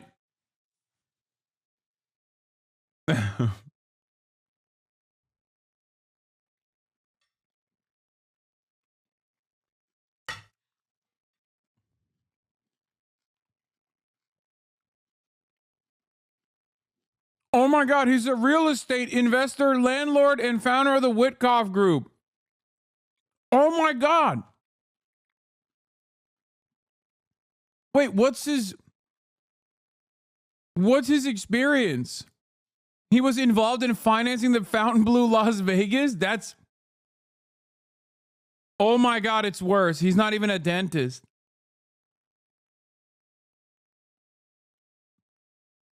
Oh my God. On September 15, 2024, Witkoff was playing golf with Trump at Trump International Golf Club in West Palm Beach, Florida, when the suspected assassination on Trump was attempted. Oh my God.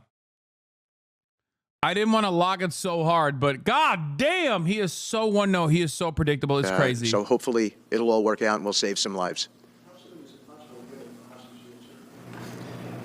I believe we've been on the verge of it. I don't want to discuss sort of what's delayed it. There's no point to be negative in any way. But I think it's the President, his stature, what he said he expects, the red lines he's put out there, that's driving this negotiation. I'm going back probably either this evening or tomorrow night. Are you confident there'll be a deal before January 20th, or is that something that's likely to happen, if there's a deal even at all? And we've been hearing this now for the better part of... I know. I would say... They better be. Right. I would say that the President is exasperated. I don't want to talk for him, but look, I don't know anyone who delegates better than President Trump. He gives us a lot of authority to speak on his behalf, and he exhorts us to speak emphatically. And emphatically means you better do this, because the alternative. Do you think they're waiting for President Trump to take office? No, I think they heard him loud and clear. Better get done by the inaugural. But when you say all hell will be Before I paid, take office. all hell must be paid if they don't release the You know what that hostages. means, don't you? Well, Do I have to define it for you? Look, all No, I know hell you're not will gonna break out. telegraph If what- those hostages aren't back, I don't want to hurt your negotiation. If they're not back by the time I get into office, all hell will break out in the Middle East. Can you elaborate? And it will not be good for Hamas, and it will not be good, frankly, for anyone. All hell will break out. I don't have to say anymore, but that's what it is. And they should have given them back a long time. They should have never taken them. They should have never been the attack of October 7th. People forget that. But there was. Yeah, people forget October 7th Many all the people time, are man. killed. They're no longer hostages.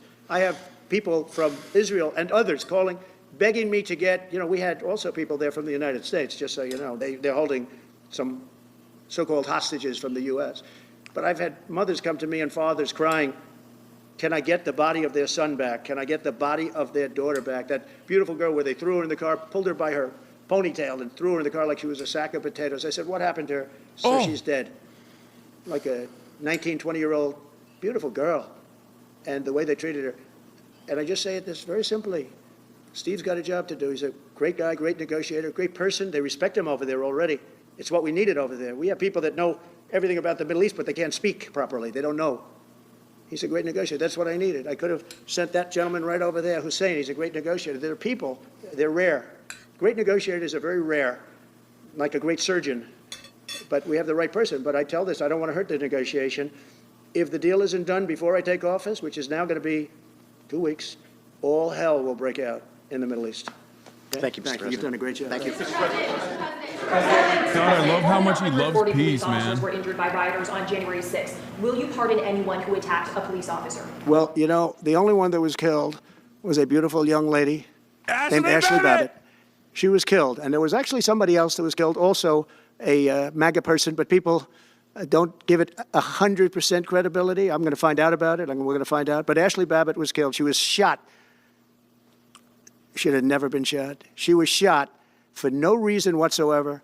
In fact, they say that she was trying to hold back the crowd. And the crowd was made up of a lot of different people, so we'll see. But I will tell you this, the person that was killed was Ashley Babbitt. The other thing is, when they talk, there was never charges of insurrection or anything like that.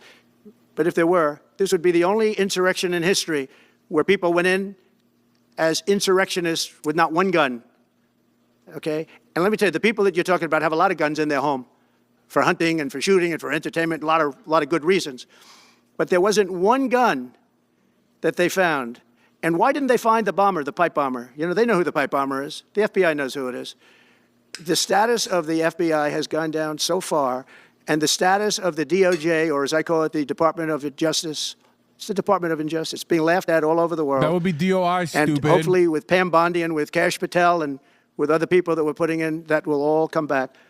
If you do a poll in the FBI, I guarantee I'm at like 90% with the agents of the FBI, but they have hurt that incredible place. Law enforcement, you think of the FBI, they raided this house. By the way, they could have told me, could I see this? I would have given them, I actually told them, come in anytime you want. You can see anything. They raided the house, and the case was dismissed. And now I'm in litigation. I'm suing them for doing that. And I feel so badly doing it. I'm the president of the United States, and I'm suing the United States, but I'm suing them for other things, too. The FBI has gone so, its reputation has been so horribly hurt between Comey, who is the worst, and all of the others. What's happened to the FBI is, and we're going to make it great again. We're going to make the FBI great again. We're going to make the Department of Justice fair and strong, but fair again. Because all they did was attack me because I'm their political opponent. And that includes with local judges like Marchand. You ought to find out. Ask them, why do I have a gag order where I'm not allowed to speak? Think of it.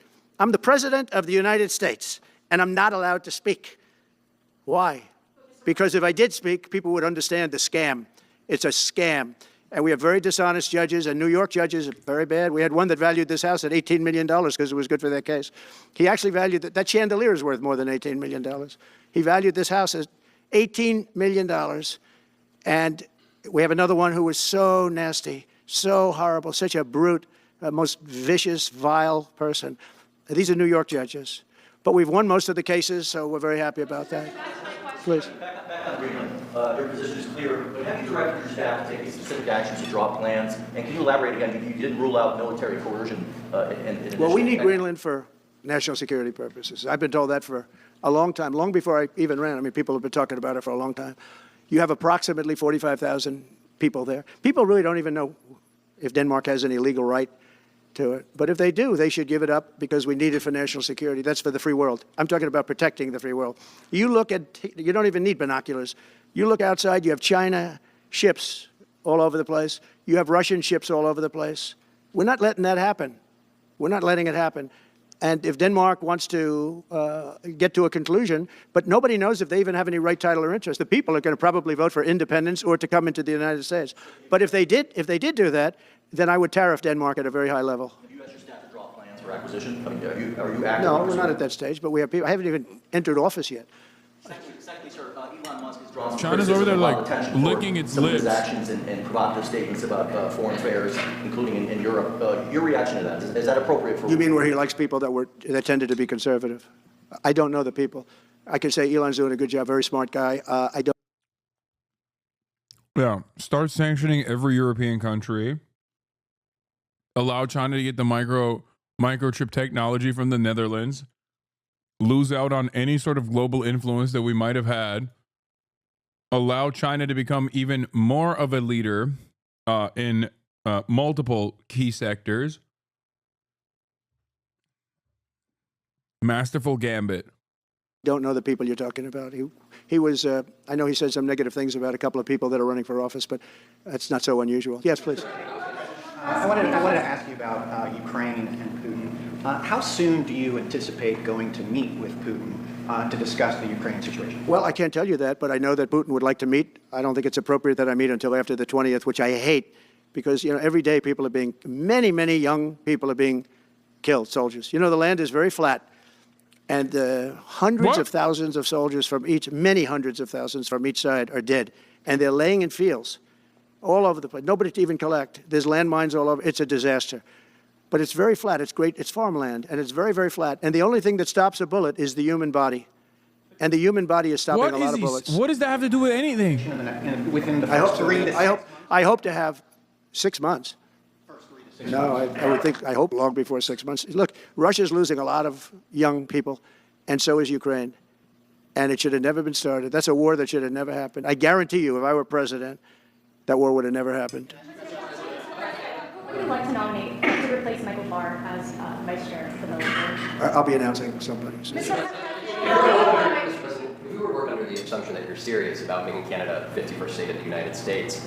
I think it's pretty awesome that Donald Trump is so vehemently opposed to Biden and the Democratic Party that he ends up making like a weird argument that it's not actually Vladimir Putin's fault that he invaded Ukraine.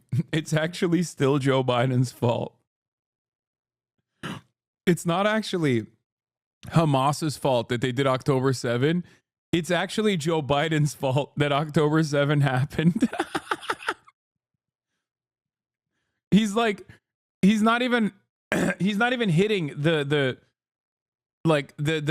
American enemies. Our foreign adversaries are violent and awful narratives that you normally would hear from any other American president, because he's so obsessed with being like, no, it's the Democrats. It's dope.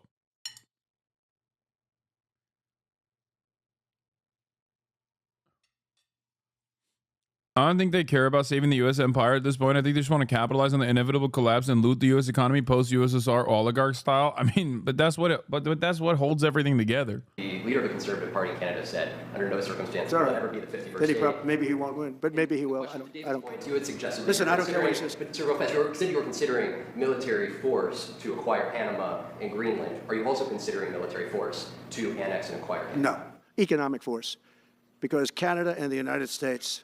That would really be something. You get rid of that artificially drawn line, and you take a look at what that looks like, and it would also be much better for national security. Don't forget, we basically protect Canada. But here's the problem with Canada. So many friends up there. I love the Canadian people. They're great. But we're spending hundreds of billions a year to protect it. We're spending hundreds of billions a year to take care of Canada. We lose in trade deficits. We're losing massive. We don't need their cars. You know, they make 20% of our cars. We don't need that. I'd rather make them in Detroit. We don't need the cars. We don't need their lumber. We have massive fields of lumber. We don't need their lumber. What? We have to unrestrict them because stupid people put, restrictions on, but I can do that with an executive order. We don't need anything they have. We don't need their dairy products. We have more than they have. We don't need anything. So why are we losing $200 billion a year and more to protect Canada? And I said that to, as I called him, Governor Trudeau. I said, listen, what would happen if we didn't subsidize you, if we didn't, because we give them a lot of money. We help them. As an example, we're buying icebreakers, and Canada wants to join us in the buying of icebreakers. I said, we don't really want to have a partner in the buying of icebreakers. We don't need a partner. But no right. Nope, no right. Here's what we have. We have a right not to help them with their financial difficulties because we owe $36 trillion too. We're going to start knocking it out pretty fast, but we're going to be able to do it because of energy and other things. But no right. No right. But why are we supporting a country, $200 billion plus a year? Our military is at their disposal. All of these other things, they should be a state. That's why I told Trudeau when he came down. I said, what would happen if we didn't do it? He said Canada would dissolve. Canada wouldn't be able to function if we didn't take their 20% of our car market. They send us hundreds of thousands of cars. They make a lot of money with that. They send us a lot of other things that we don't need. We don't need their cars, and we don't need the other products. We don't need their milk. We get a lot of milk. We get a lot of everything, and we don't need any of it. So I said to him, well, why are we doing it? He said, I don't really know. He was unable to answer the question, but I can answer it. We're doing it because of habit, and we're doing it because we like our neighbors, and we've been good neighbors. But we can't do it forever, and it's a tremendous amount of money.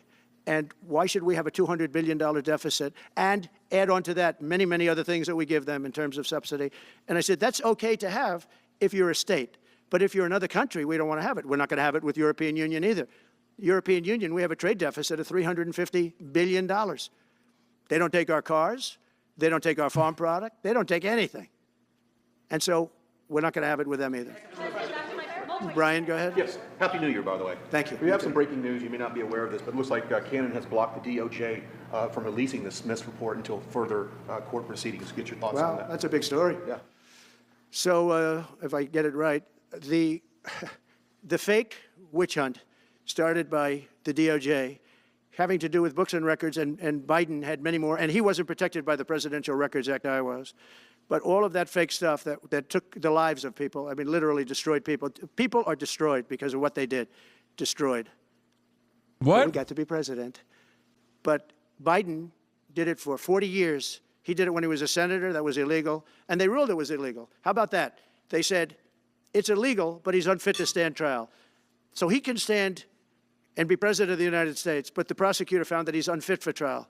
I was going to use that as a major talking point, but I never got to use it because all of a sudden I had a new candidate who was also sort of unfit to stand trial, right? But so what you're saying is that the judge just blocked the, so Cannon was thrown off the case. They dropped their appeal because he had no case. They dropped all of that, the lawsuits against us. They lost the lawsuit. So this is Deranged Jack Smith.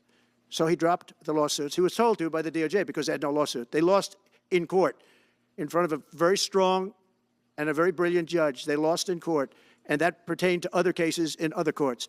So he wanted to do a report just before I take office, probably.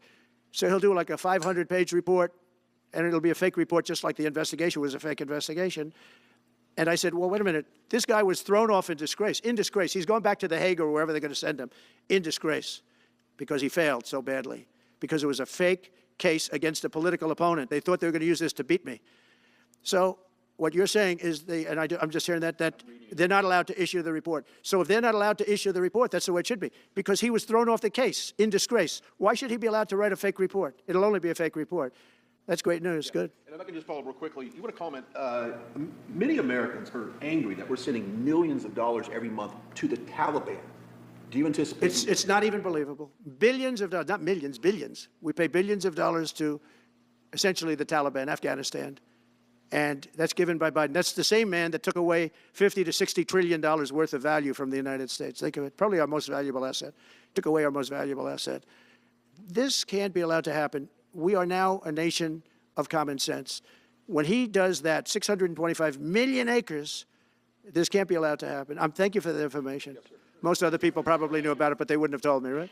On the campaign trail, you vowed to bring down the prices at grocery stores very fast. Yeah, we will but do then fast. you recently told Time Magazine that bringing down prices would be very hard. So what can the American people expect when you get into office? It's always hard to bring down prices when grocery somebody bill? else has screwed something up like they did, but we'll bring them down. We'll get them down. Energy is going to bring down prices. We're going to have a lot of energy, and energy is what brought it up. Energy and their bad spending is what brought it up, and energy is going to bring it down. We're going to have prices down. I think you're going to see some pretty drastic price reductions. As an example, food, bacon, ham, apples, everything has gone through the roof. It's one of the reasons I won. So as you know, I said it, inflation was one of the reasons I won, but I think the biggest reason I won was the fact that they are allowing prisoners to come into our country. They released their prisoners, their murderers. Thousands of murderers are now walking around the streets of our cities and farmland all over. Murders, people that have killed. Many, 32% have killed more than one person. They released them from their jails, their prisons, and their mental institutions and insane asylums into our country. I believe that's the reason we got such a large vote. All right, maybe one or two more questions? Yeah, please, go ahead. 32% have killed more than one person? Late in state today in Washington, you had some harsh words for him about the Panama Canal. Is there any disconnect there? Do you feel a little bit bad about doing that on this day? No, I liked him as a man. I disagreed with his policy. So, hey, he thought giving away the Panama Canal was a good thing. Brother, he says in the same breath that there are 20 million undocumented migrants currently on U.S. soil, and then turns around and claims that 32% of undocumented migrants have killed at least one person.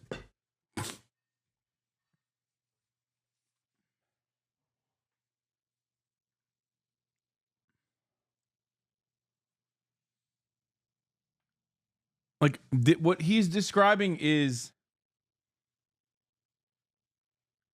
what he's describing is mathematically impossible. Okay?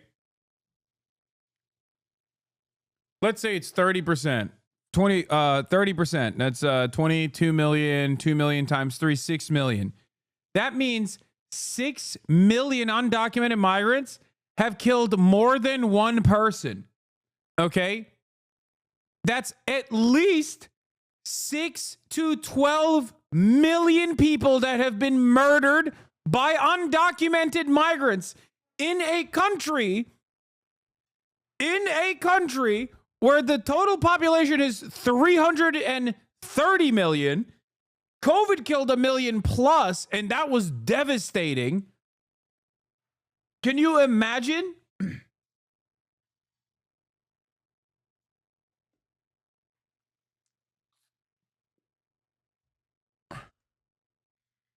What is this fucking statistic, man?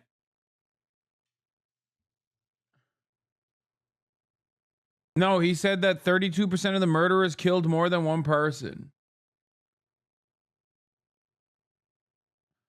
Oh, he's saying that out of the undocumented migrants that murdered people, 32% of them killed more than one person. Okay, that actually makes a lot more sense. Because there's what? 29 cases yearly of homicide and manslaughter.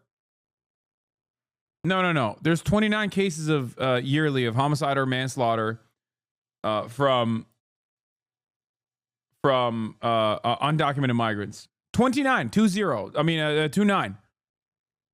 Not 29,000, not 2,900, not 290, 29. So yeah, maybe 30% of 29 were actually people that ended up killing more than one person. 29. Okay, shut up. Don't make fun of me. I'm stupid. You're not allowed to make fun of me anymore because I'm stupid. I think it cost him the election. That and the hostages. I actually think that was a bigger factor because that's a deal that just should not have been made. But again, this was a question that was asked of me. I didn't bring it up. I didn't want to bring up the Panama Canal because of Jimmy Carter's death.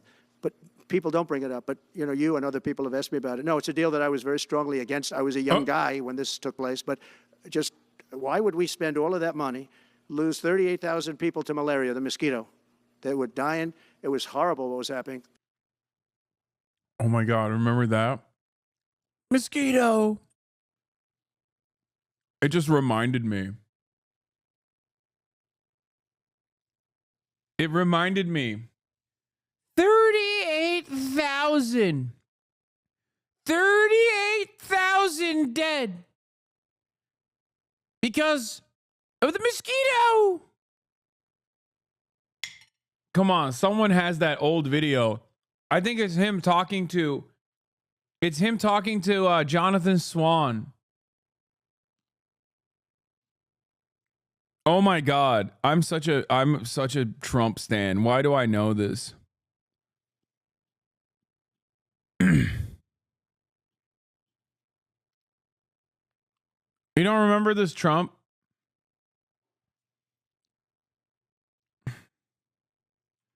I'm a ball knower, dude, when it comes to Trump. It was with Jonathan Swan, I believe. I'll look it up. Yeah, my hyperfixation is Donald Trump. There are those that say, you can test too much. You do know that. Who says that? Oh, just read the manuals, read the books. Manuals? Read the What books. manuals? Read the books. What books? What testing does I'm is sorry, it shows, wait a who minute, said- John, let me explain. What testing does, it shows cases. It shows where the This is when he was like completely falling apart, dude. This was a crazy time. may be cases. I've covered you for a long time. I've gone to your rallies. I've talked to your people. They love you. They listen. No, it's not Jonathan Swan, I don't think. It's not that COVID interview. I know it well. Are you sure? Now, in all fairness, Daily here, then you look, here is the death. Korea. US has intelligence with him. I have never, it was real. It was Johnson.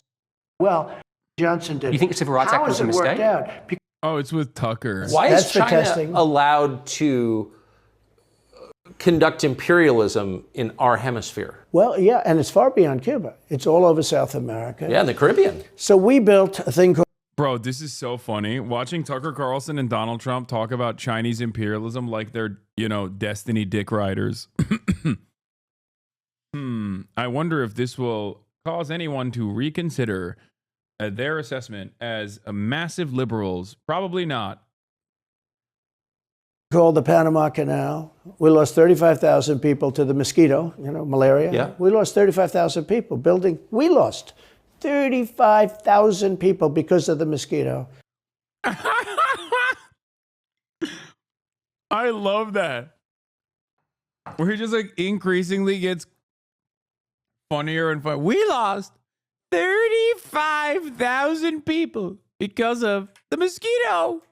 We lost 35,000 people to the mosquito, malaria. Yeah. We lost 35,000 people building. We lost 35,000 people because of the mosquito. Vicious. They had to build under nets. It was.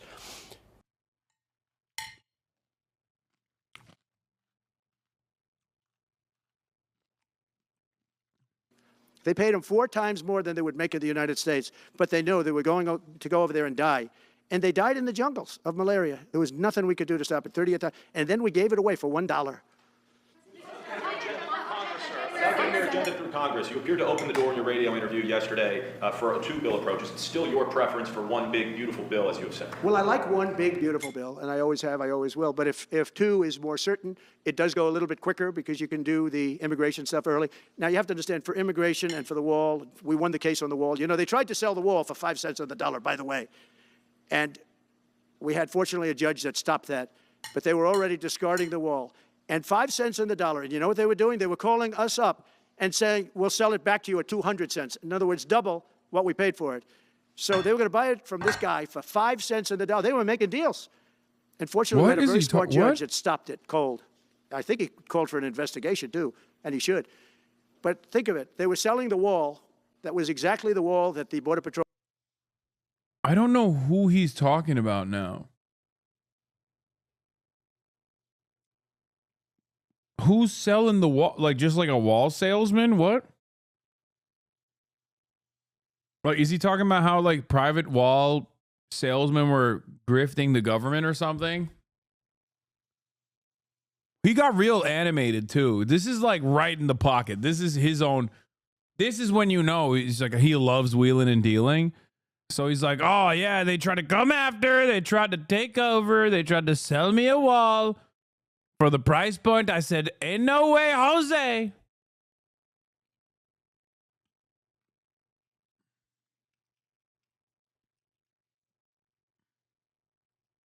wanted. That was designed by them. Steel, concrete, rebar, exactly as they want. Very, very heavy steel, very powerful steel, hard to cut. Very, very heavy, 7,000-pound concrete, which is a very strong concrete. Everything was top of the line. Very expensive. Would be double what we paid for it then, 6 years ago. But let me just tell you, they were selling it for 5 cents on the dollar to people, and those people were calling us, asking us to pay them 200 cents because it's a good deal because we can have it immediately. And you know what immediately is? Just leave it in place. No, the papers haven't written that, though. It's so funny. He's just going real estate mode. He just went real estate developer mode in the middle of a 1-hour Mar-a-Lago press conference. Randomly, he locked in and went into developer mode. He's like, they're trying to get me. The raw materials are so expensive. These guys are crazy. What are they doing?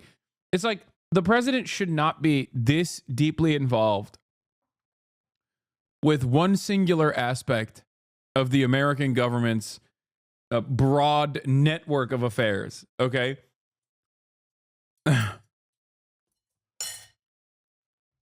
He's like, he knows every part of that deal. That deal is like all the other things that these people do. These people either hate our country or they're very stupid. And I don't believe they're stupid because nobody can cheat on elections like they cheat and be stupid. They either hate our country or they're stupid. So remember what I said because nobody wants to report it. They were selling the wall for 5 cents on the dollar and trying to resell it back to us for 200 cents or less, but for 200 cents on the dollar. That's a nice return.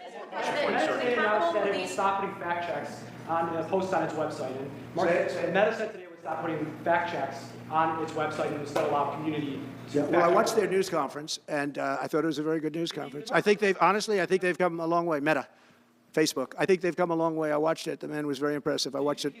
Bro, that's so funny. All it took was like a couple million from Mark Zuckerberg.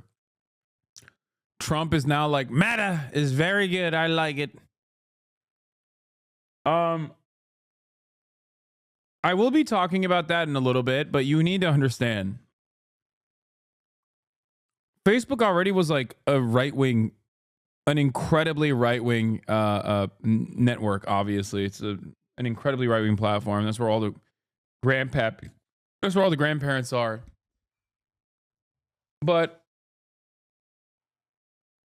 I think it's important for people to recognize that a lot of the platforms that you rely on for communication, for dissemination of information, for getting, new things, for learning new things, they are almost entirely, they're controlled by psychopathic right-wing billionaires, okay? And they're no longer even hiding that they are, openly right-wing. So just something to remember. At least back in the day, they used to try to act like they were libbed up to a certain degree.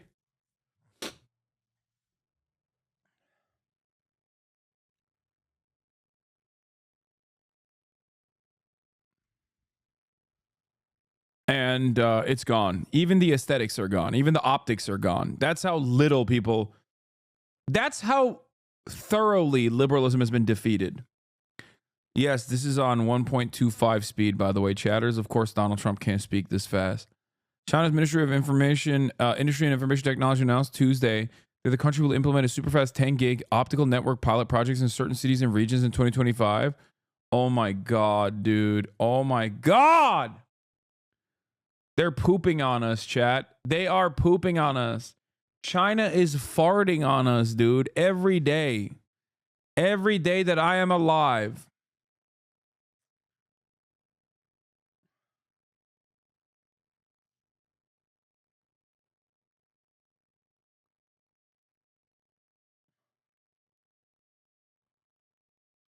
That's downloading Wukong in 15 seconds.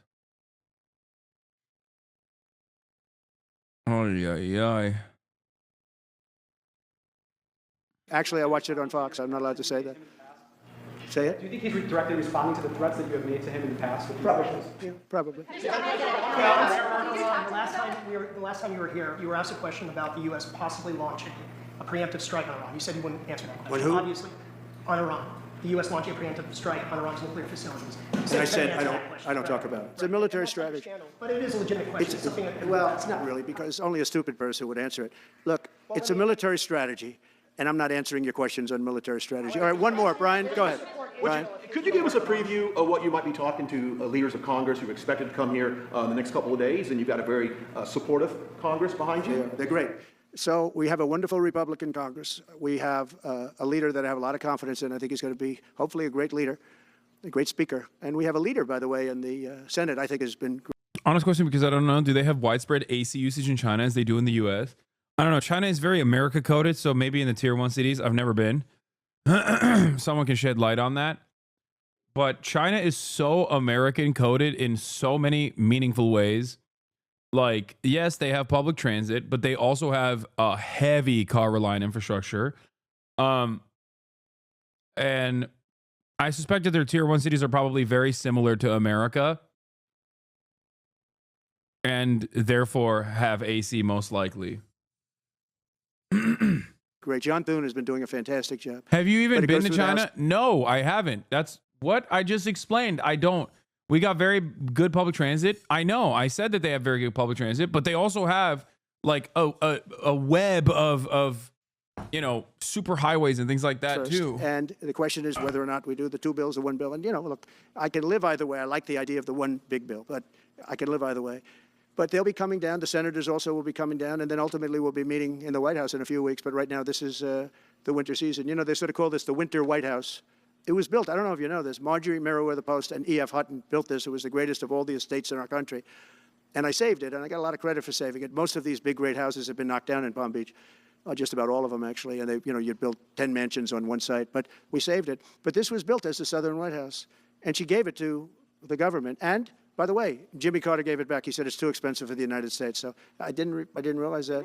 I was just told. Actually, Jimmy Carter, Nixon was through Watergate. He came down. Nixon came here once. And he thought it was incredible, but he had a thing called Watergate, if anybody remembers that. And so he had other things on his mind, to put it mildly. And Jimmy Carter felt that it was too extravagant for the country. So fortunately for me, he gave it back to the foundation, and I bought it from the foundation. On reconciliation, some Republicans saying in trade for a massive bill that you and they share the interest in, they want to see big spending cuts. Do you agree with that? Well, I'm okay with spending cuts. I like spending cuts. Just I'm on the record for spending cuts. And the debt ceiling was given to us. It shouldn't have been, but it was put in our lap. And what I want in terms of debt ceiling isn't the ceiling. I just don't want to see a default. That's all I want. I never talked about spending more money necessarily than all I want to see is no default, because nobody knows what would happen if there was a default. It could be 1929 and it could be nothing. But that was put into our lap, and it shouldn't have been, but it was. And so we'll handle it. But debt ceiling is not about raising a lot of money. It's really just about extending it. I just want to see an extension.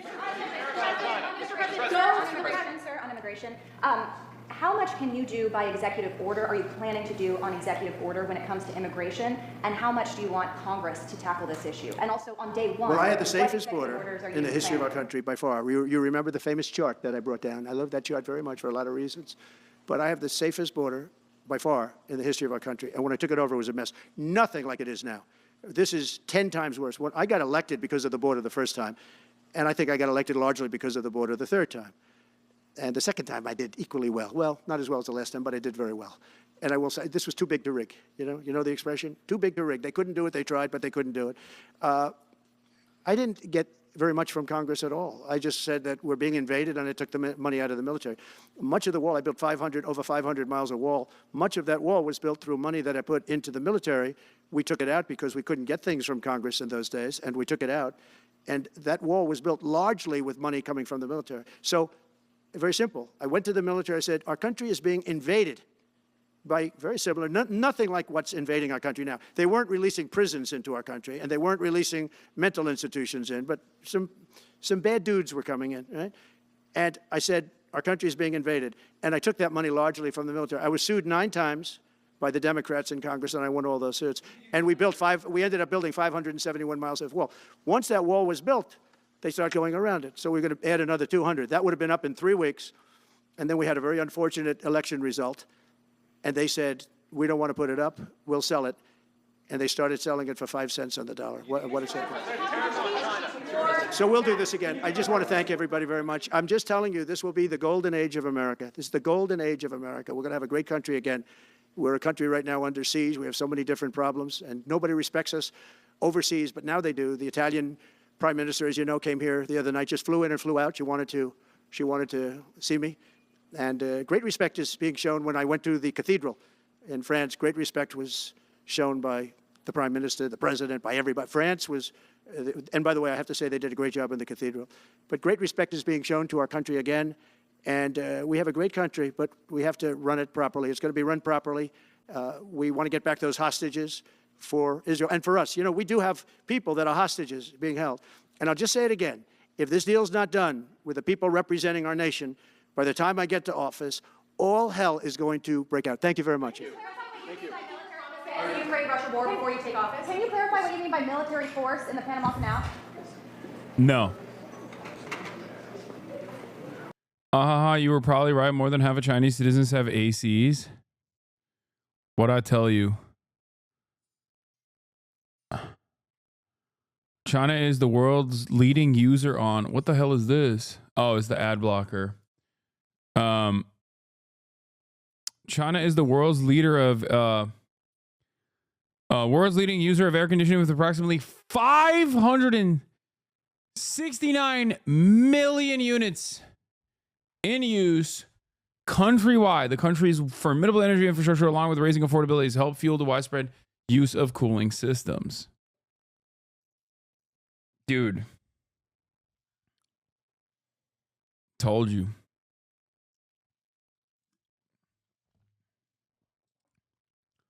$90+ of US homes have AC. Only 60% of Chinese homes have AC.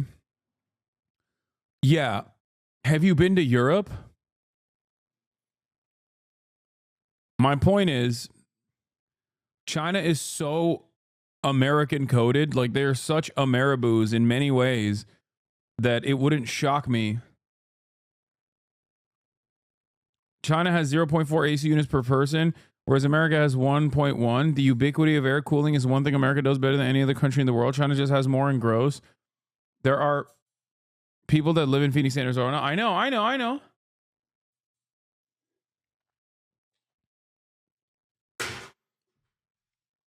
Guys, this wasn't even like a pro-China statement. This was more so to tell you that our greatest adversary is actually a lot closer in its attitudes towards consumption to us.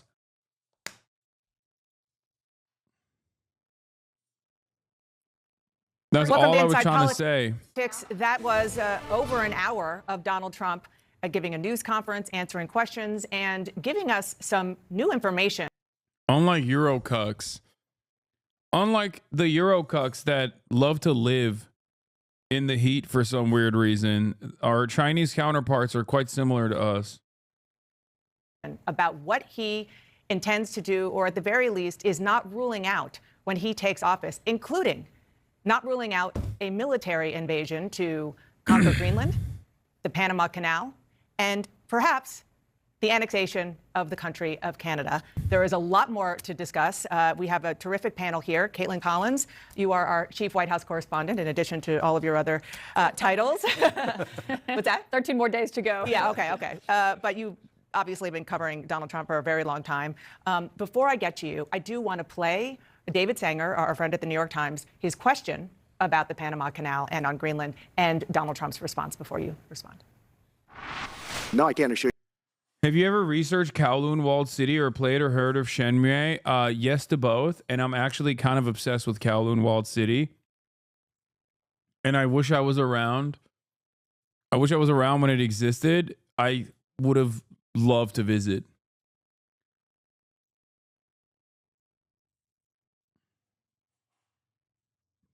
I don't know why.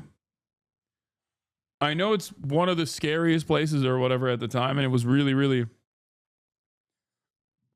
I know it was very dangerous. But having said that, I think there's something very cozy.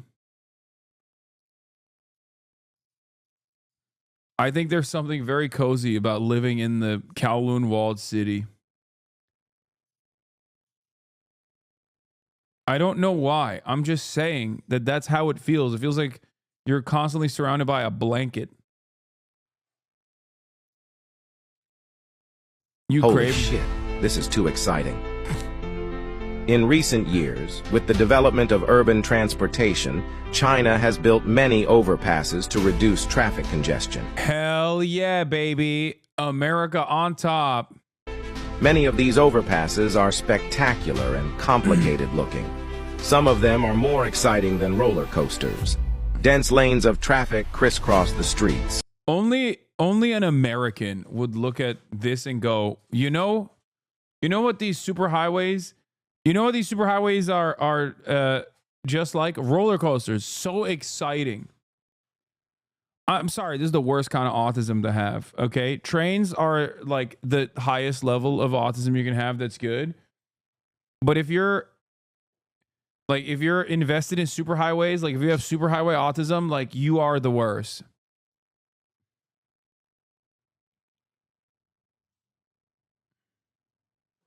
I mean, it must be great though, honestly. Like you're having the time of your life, dude. Imagine living in LA and having highway autism. Oh my God. Oh my God. One more lane. You don't even have to say, please, one more lane. Like train autists have to go far away, away from big city centers to go and even see a goddamn train sometimes. Whereas you could just sit in the middle of Los Angeles and not even wish for one more lane.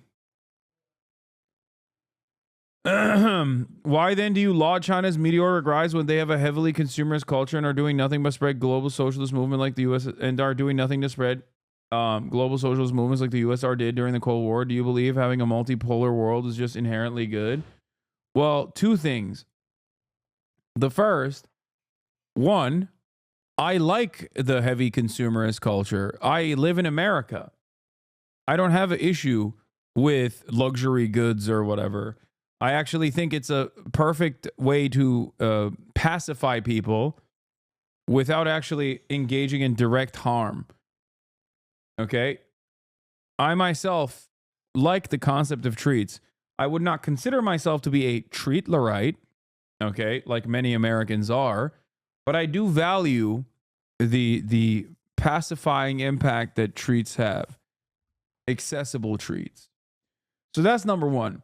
Number two, in terms of not doing anything to spread global socialist movements like the USSR did during the Cold War, very bad for China. I agree. And it's something that I do criticize quite frequently. Not that it matters, really. And last but not least, do I believe having a multipolar world is just inherently good? It depends on what the other poles are doing. Okay? I don't think that it's inherently good. If America was actually the global unifying hegemon that it presents itself as, and not a violent, dare I say, fascist, bloodthirsty empire that has its tentacles in every orifice, firmly entrenched in the global south, extracting natural resources and consistently keeping the global south population servile for its own treat interest, then yeah, I would say that's great. Who cares if there's one pole or two poles or multi-poles, you know? Now,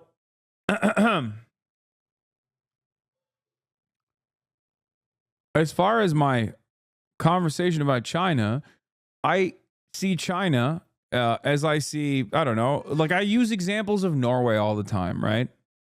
When talking about the direction that we should move towards, like the nationalization of the extraction industry. Why is it that you, delayed autistic guppy, and many other Americans don't ever take issue with that when I mention that? But as soon as I point to something that the Chinese government is doing that I think we should learn lessons from, everybody goes, whoa, whoa, whoa, one quintillion people China killed. Hello? You wanna kill all the crows. You want a cultural revolution. You want struggle sessions in every corner. You want everyone to be eating dim sum. What the hell's going on? I mean, I didn't say any of that. I point to other countries that are, doing good things and bad things. And I hope that Americans can learn, lessons of good governance from other countries. Also, mandatory dim sum Mondays does bang, honestly. That sounds amazing. We in Norway going towards you Americans, though. More privatization, and we're getting very right-wing government next election. No, I know. I'm just saying that, like, it's like pointing to the NHS and saying that while it is in a dire situation, it does not matter. Ultimately, it's a significantly better version of healthcare than the one that we have.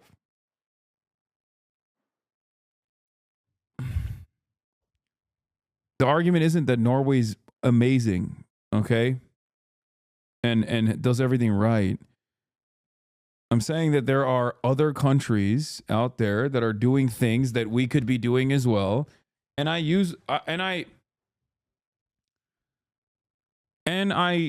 utilize China as a good example as well.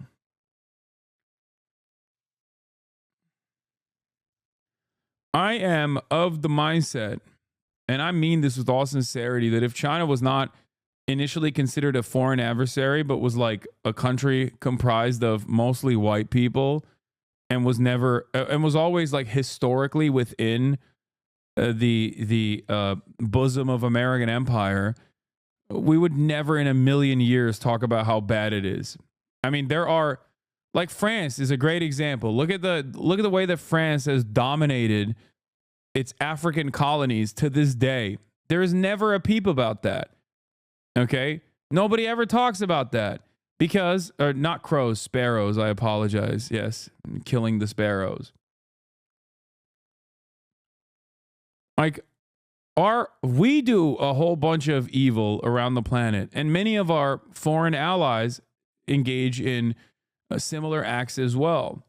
But we just don't ever have the same critical lens that we do, that we extend to our foreign adversaries. This doesn't mean that our foreign adversaries are doing good.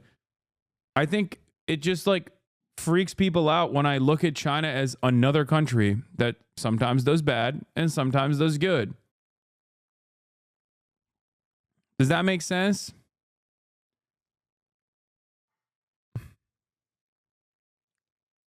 That's it.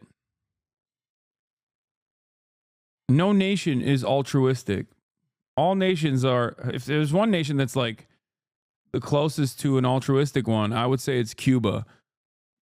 But outside of that, no nation is like there's no purely altruistic nation. It just doesn't, every nation is self-interested. The problem is America is also self-interested, except it doesn't even, its bounty does not even distribute back to its citizens evenly. Okay? That's it. Ireland is also somewhat also altruistic, I guess, close to it. Israel, hello. Yeah, Israel, the most altruistic nation, altruistically dishing out bombs.